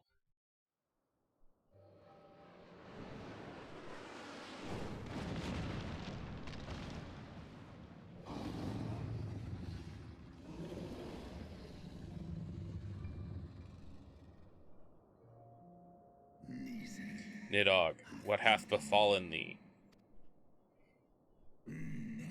We are undone by covetous mortals. They did take Ratosker's eyes and gut upon their appetites upon her essence. She is slain then. What madness hath unmade our peaceful accord? Did I not warn thee, blood brother? They have ever been untrustworthy creatures, these short-lived Elezen.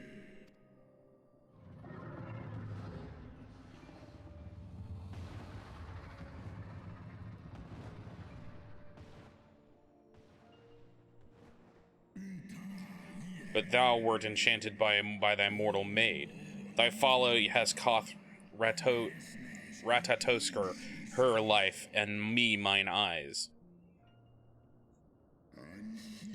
O my beloved Shiva, how swiftly are thy kin bestial by their appetites.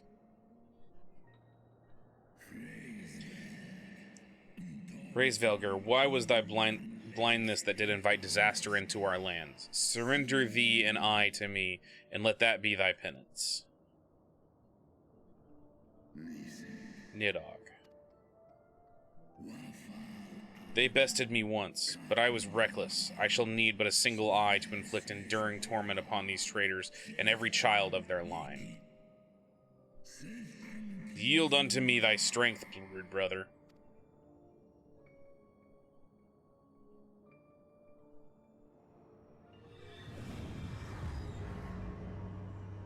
Now they can just pluck out their own eyes, apparently.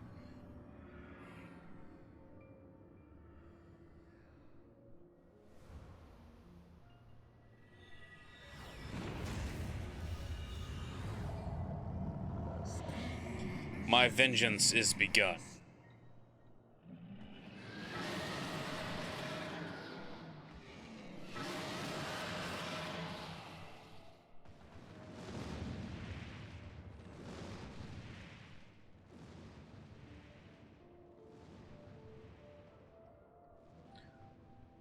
It's your fucking fault. You could have said no at any time. You knew he was gonna do this.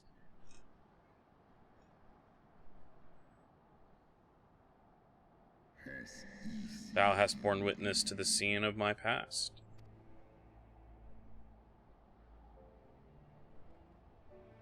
It was yours. Your strength that sustained Nidhogg all these years. It's gonna be awesome. Would that Haldreth had dealt the worm a killing blow. When my rude brother did appear before me, bloody and blinded, his life was all but spent. He demanded half my vigor that he might exact his revenge upon the mortals who had wronged us. And so you acquiesced. You surrendered your eye to Nidhogg, knowing full well the suffering he would inflict.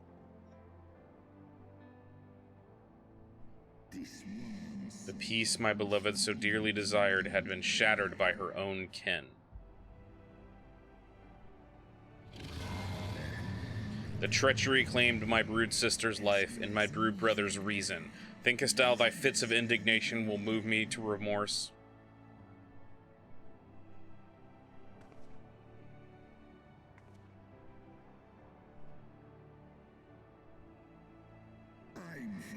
Go, mortals. Take your unruly passions and leave this place. Your presence here spelleth naught but misery. Were it not for Shiva's soothing embrace, I would slay you where you stand. Woe betide you should bond we share ever weaken. I know, right? Midzi's right here. He could say something.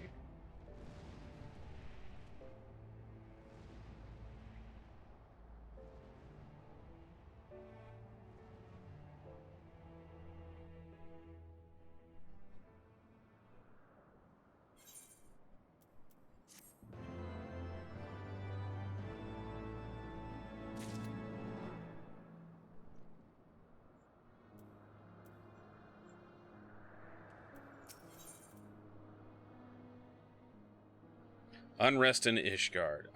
Estinian is frustrated by yet another mystery. Though he lifted not a single claw, it would seem that Rayveskir wreaked his own manner of vengeance upon us.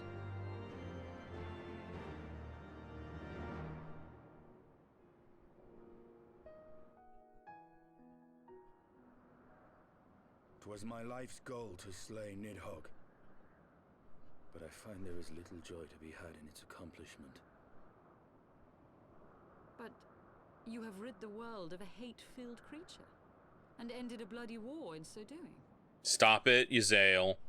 I lost my family to Nidhogg's flames, and 'twas with fury in my heart that I took up the lance. Every blow I struck in the name of vengeance. We were not so different. Red Oni, Blue Oni. I will not judge you for your deeds. I have not the right. Too many innocents have perished in the name of my greater good. Kiss, kiss, kiss, kiss, kiss. Yet even with all that has passed, the tale is incomplete. Why? That just sounds weird, Sinu. Of the pair which Haldreth took from Nidhogg, only one is known to us, the one I bear. What then became of the other? Why did Nidhogg, who had taken such pains to prolong the Dragonsong War, suddenly decide to hurl his entire army against the walls of Ishgard? Because he knows there's an eye there? Lord Commander. Aye. The deed is done. Nidhogg is slain. What? In the city? A battle with whom? At once, Lord Commander. Hold firm till our return. Uh-oh. Fighting has broken out in the city. Lord Emmerich was sparse with the particulars, but it seems some commoners threw open the gates to a force of heretics. I gave no order to attack. Are we to mark the end of the Dragonsong War by spilling the blood of our own? Mayhap Hraesvelgr was right about I do like that he's got the broken horn on his helmet now. Let us away, warrior of light. The people must be saved from themselves. Wait! I would join you! There has been enough violence. I will appeal to my people in the city and make them see reason.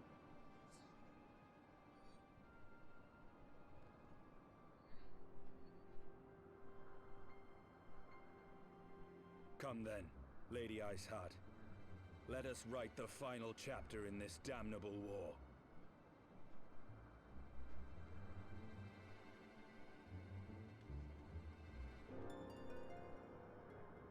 This is getting intense, y'all.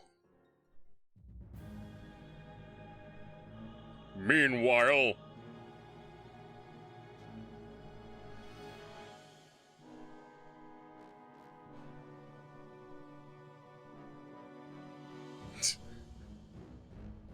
a small army of heretics has invaded the city, Your Eminence.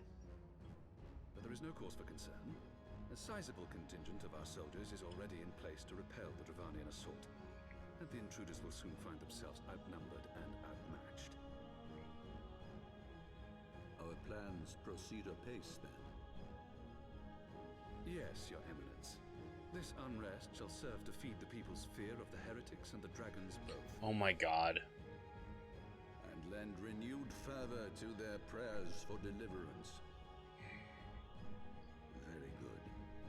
Grant our guests what time they need to sow a measure of chaos, then order the Temple Knights to crush them. Your will be done. Yeah, they're literally using the threat of the dragons to hold power.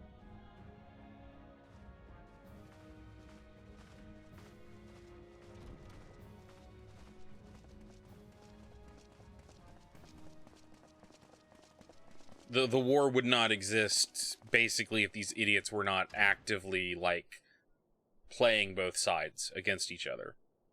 And the Ascians are playing them.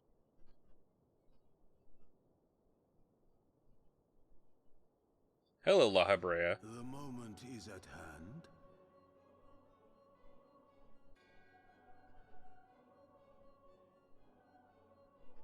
Excellent. All shall soon be in alignment. How many times must I kill you, La Habrea? It is time for the bringer of light to die. Yeah. You think that's gonna work?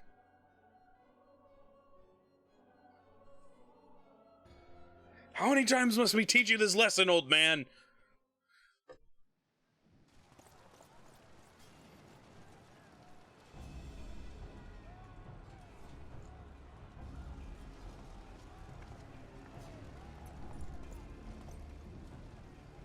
It's your other husbando.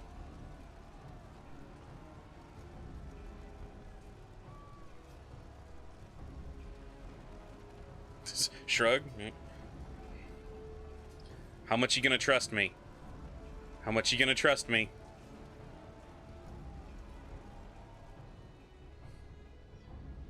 Yeah, I know I'm wandering around with, like, the chief heretic, but you gotta trust me on this.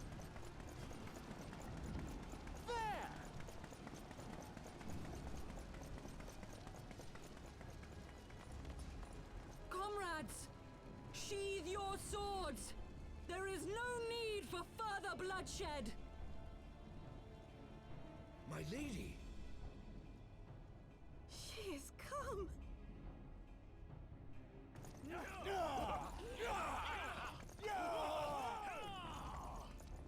Hear me, brothers and sisters. The war is ended. Nidhogg is no more. Let's see if they listen.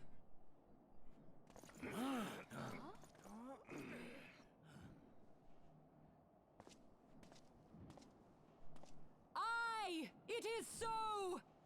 This adventurer and the Azure Dragoon laid the Great Worm low.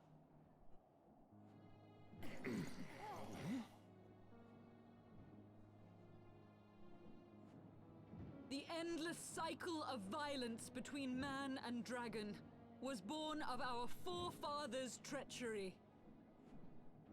You have followed me, bled with me, to bring this truth to light that we might all know peace. But Nidhogg is dead. Nidhogg is dead, my friends. He who bore such hatred towards Ishgard is dead. Let his hatred die with him, I say.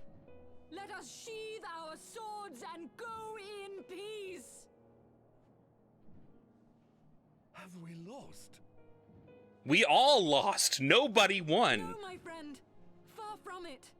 At long last, the peace for which we have so desperately fought is within our grasp. And I, for one, would not forsake it.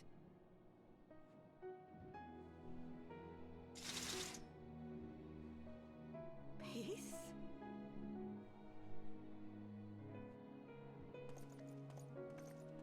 Aw. You'll need to go with them to make sure that they stay in check. Seize the witch! Let none escape! Motherfucker. Providing aid and succor to the wounded should be our first concern. Hoshvat is bro. If the heretics mean to observe the peace, then it would be folly not to do the same.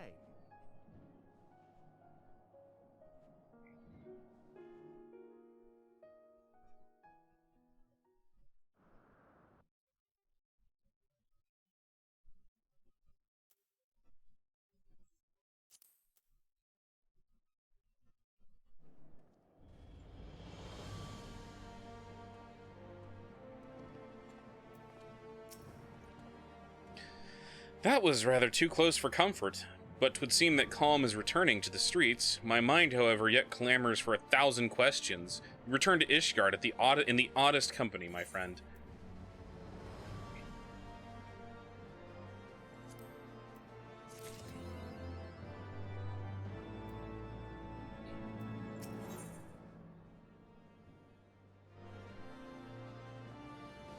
Lord Hoshvat has more than a few questions to ask.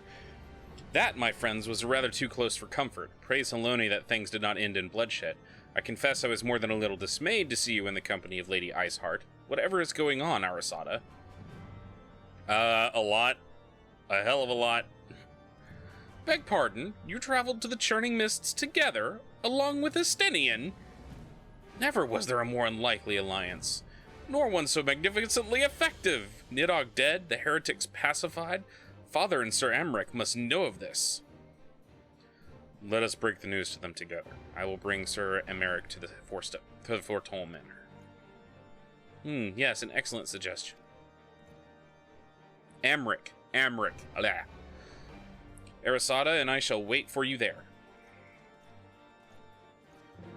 Until, like, we get waylaid because the Holy See does not want us talking about what happened.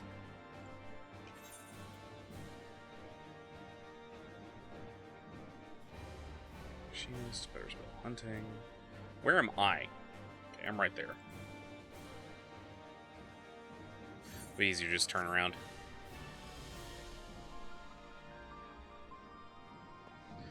You know, okay, so are the Ascians wanting to get their hands on the other Eye of Nidhogg? Is that what's going on? Or are we in a situation where the Pope, the Elf Pope, wants to live forever like the Ascians and so is doing their bidding? That's kind of where my questions are right now.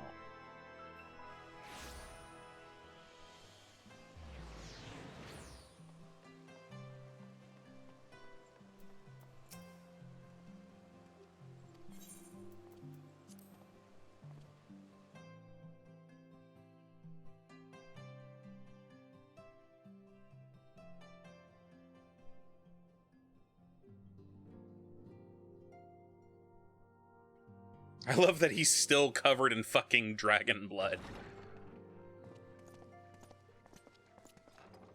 Praise Halone, you are safe.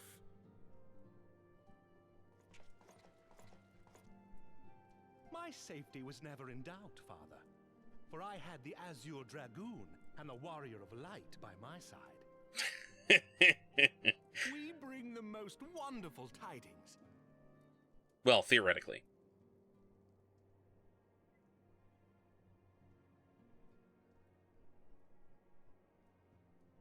And explain everything. The infamous Lady Iceheart, here in Ishgard? This is most unexpected. She has done much to quell the violence. The Inquisition may not approve, but we are glad of her presence. And with the Great Worm's demise, even our nation's more reactionary elements will have scant grounds to press for her immediate impeachment. My thoughts exactly. What of the truth revealed to us by Hraesvelgr? That the origins of the Dragonsong War, a core tenet of Ishgardian faith, are quite unlike those depicted in the scriptures. That men and dragons once lived together in harmony, and that it was man's treachery which shattered the peace and plunged our peoples into war. The same scripture also describes the origins of the High Houses. Were it exposed as false, the legitimacy of our rule would be called into question. Just a little bit. If both Highborn and Lowborn can trace their ancestry to Thordan and his Knights 12. But a single sip of dragon's blood is required to confirm their lineage.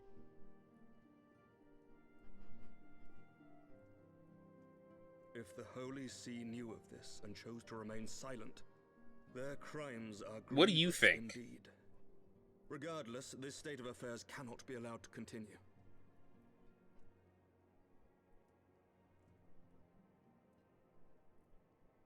So how do we do something about Sir it? Emmerich, you cannot mean to raise this matter with the Archbishop. Pray consider what you are proposing. If the Holy See chose to conceal the truth for centuries, what reason would they have to reveal it now? At best, you will be branded a heretic and clapped in irons. Hey, it means he gets stripped of his rank and he can actually go to fight again. The Archbishop will have shown his true colors. My friends, This war will never truly be at an end until the truth is made known. You must see what lies on the horizon if it is not. When ruled by fear of a common enemy, we were united. But now we have none. During the war, the Highborn needed men to lead, and the Lowborn men to follow. Not anymore. 'Tis but a matter of time before the old order is called into question. Probably already is. Lady Iceheart will share the truth with her followers, and the Holy See will be powerless to stop its spread.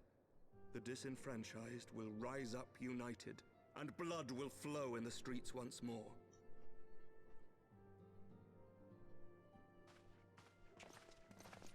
I mean, he's got it, like, right on the money. Divided Ishgard will not survive. I want his sword. I want his fucking sword. Like, he's got cool armor and everything, yeah. His fucking sword, I want it. I want it for my Dark Knight.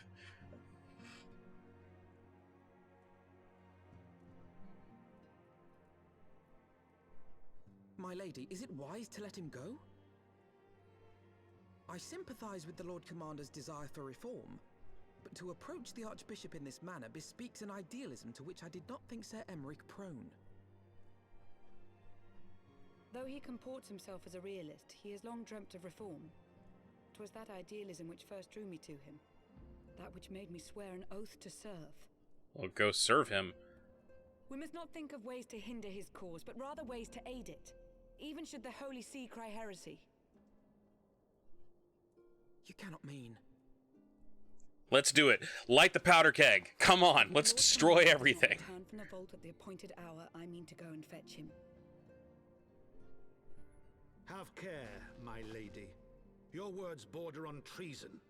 Should they reach the wrong ears, you will be declared an enemy of Ishgard. And... That is a risk I am willing to take. Lest you forget, my lord, I am not born of this land. My loyalty is to the Lord Commander alone. But I speak only of what may come to pass. If the rumors regarding his heritage are to be believed, we have naught to fear.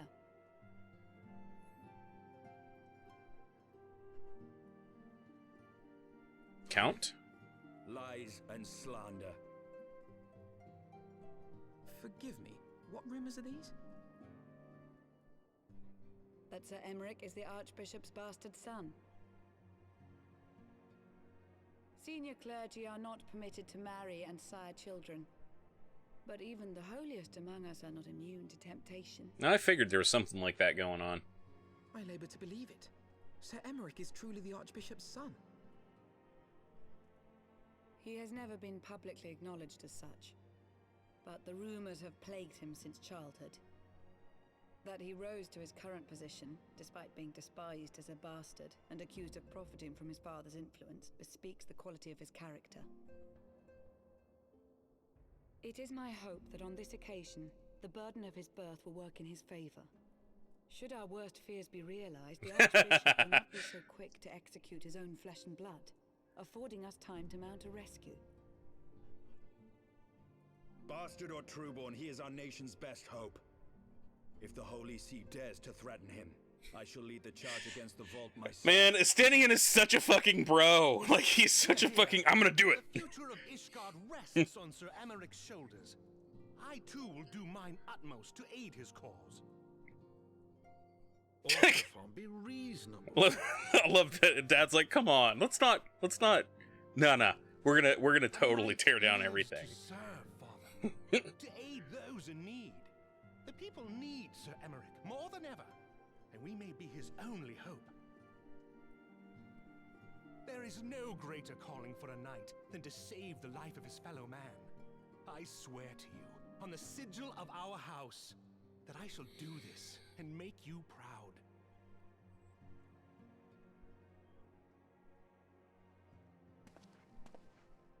Yep. Even you? Romantic, reckless fools, the lot of you. So be it. Make your preparations. I like that he looks... Thank you all for your support. I like that he looks at us and it's just like, fuck yeah, dude. And he's like, fine.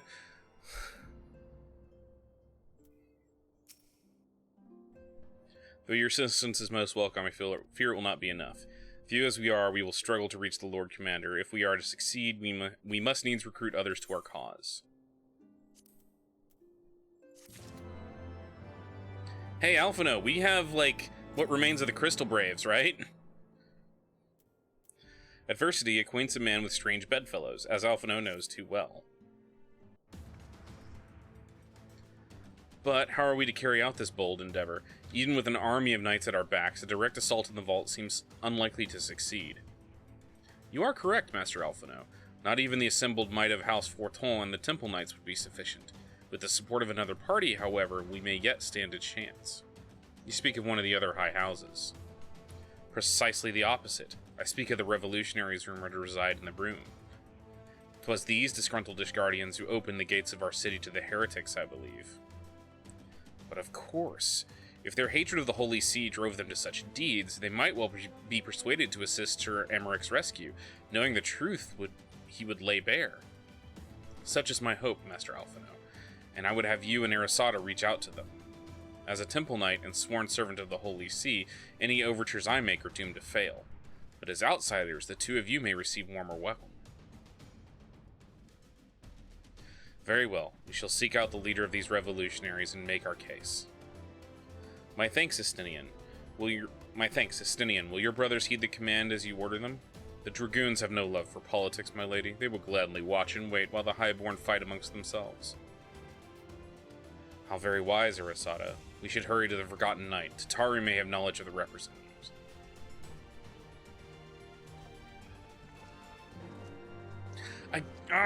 He's just walking around with his armor covered in dragon blood, and there's a part of me that thinks, wow, that's really cool, and then there's another part of me that's just like, bro, you're gonna rust.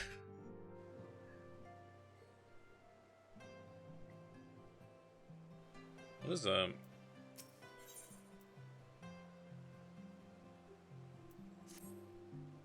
We recently held a ceremony to honor the passing of Sir Colmbont, third of House Helenart.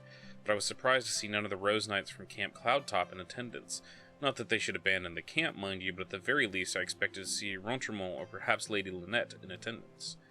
I'm sure she has her reasons for not attending, but Rontremont was a dear friend of mine, and I know he cared for Sir Claude Baymont when they worked quite close together for many years, down to the very end.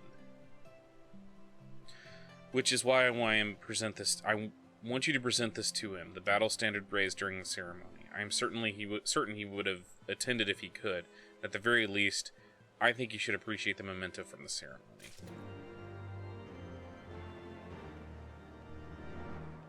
Okay, y'all. Let's see. We're getting close to the 4-hour mark. I do not want to quit yet. I kind of want to keep going, but I do need to take another break. Because you guys can't see it, but I'm doing the I Gotta Pee dance beneath the table. So I'm going to take about 5 to 10 minutes. I'm probably going to scarf another, cereal bar here real quick, because I am getting kind of hungry. But I'll be back in a little bit. So I'm going to turn our music back on.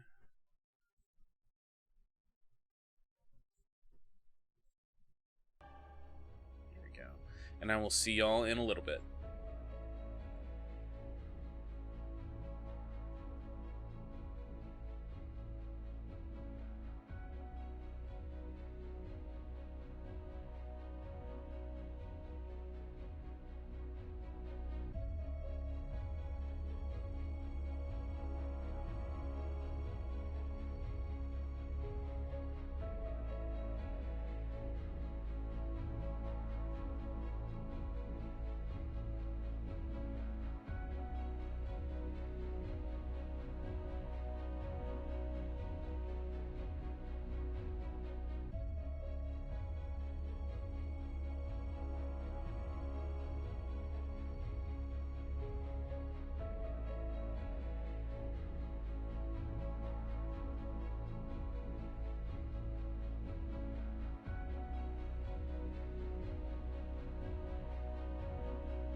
what we owe. This, the song of sons and daughters, hide the heart of who we are, making peace to build our future, strong, united, working till we've gold, the air and water flowing, hard, the land we call our home, push to keep the dark from coming, feel the weight of what we owe, this, the song of sons and daughters, hide the heart of who we are, making peace to build our future, strong, united, working. All right, so And we all lift, and we're all adrift together. so let me go ahead and I'm gonna lower our music down here for a bit. So what I'm gonna do here is, hang on one second.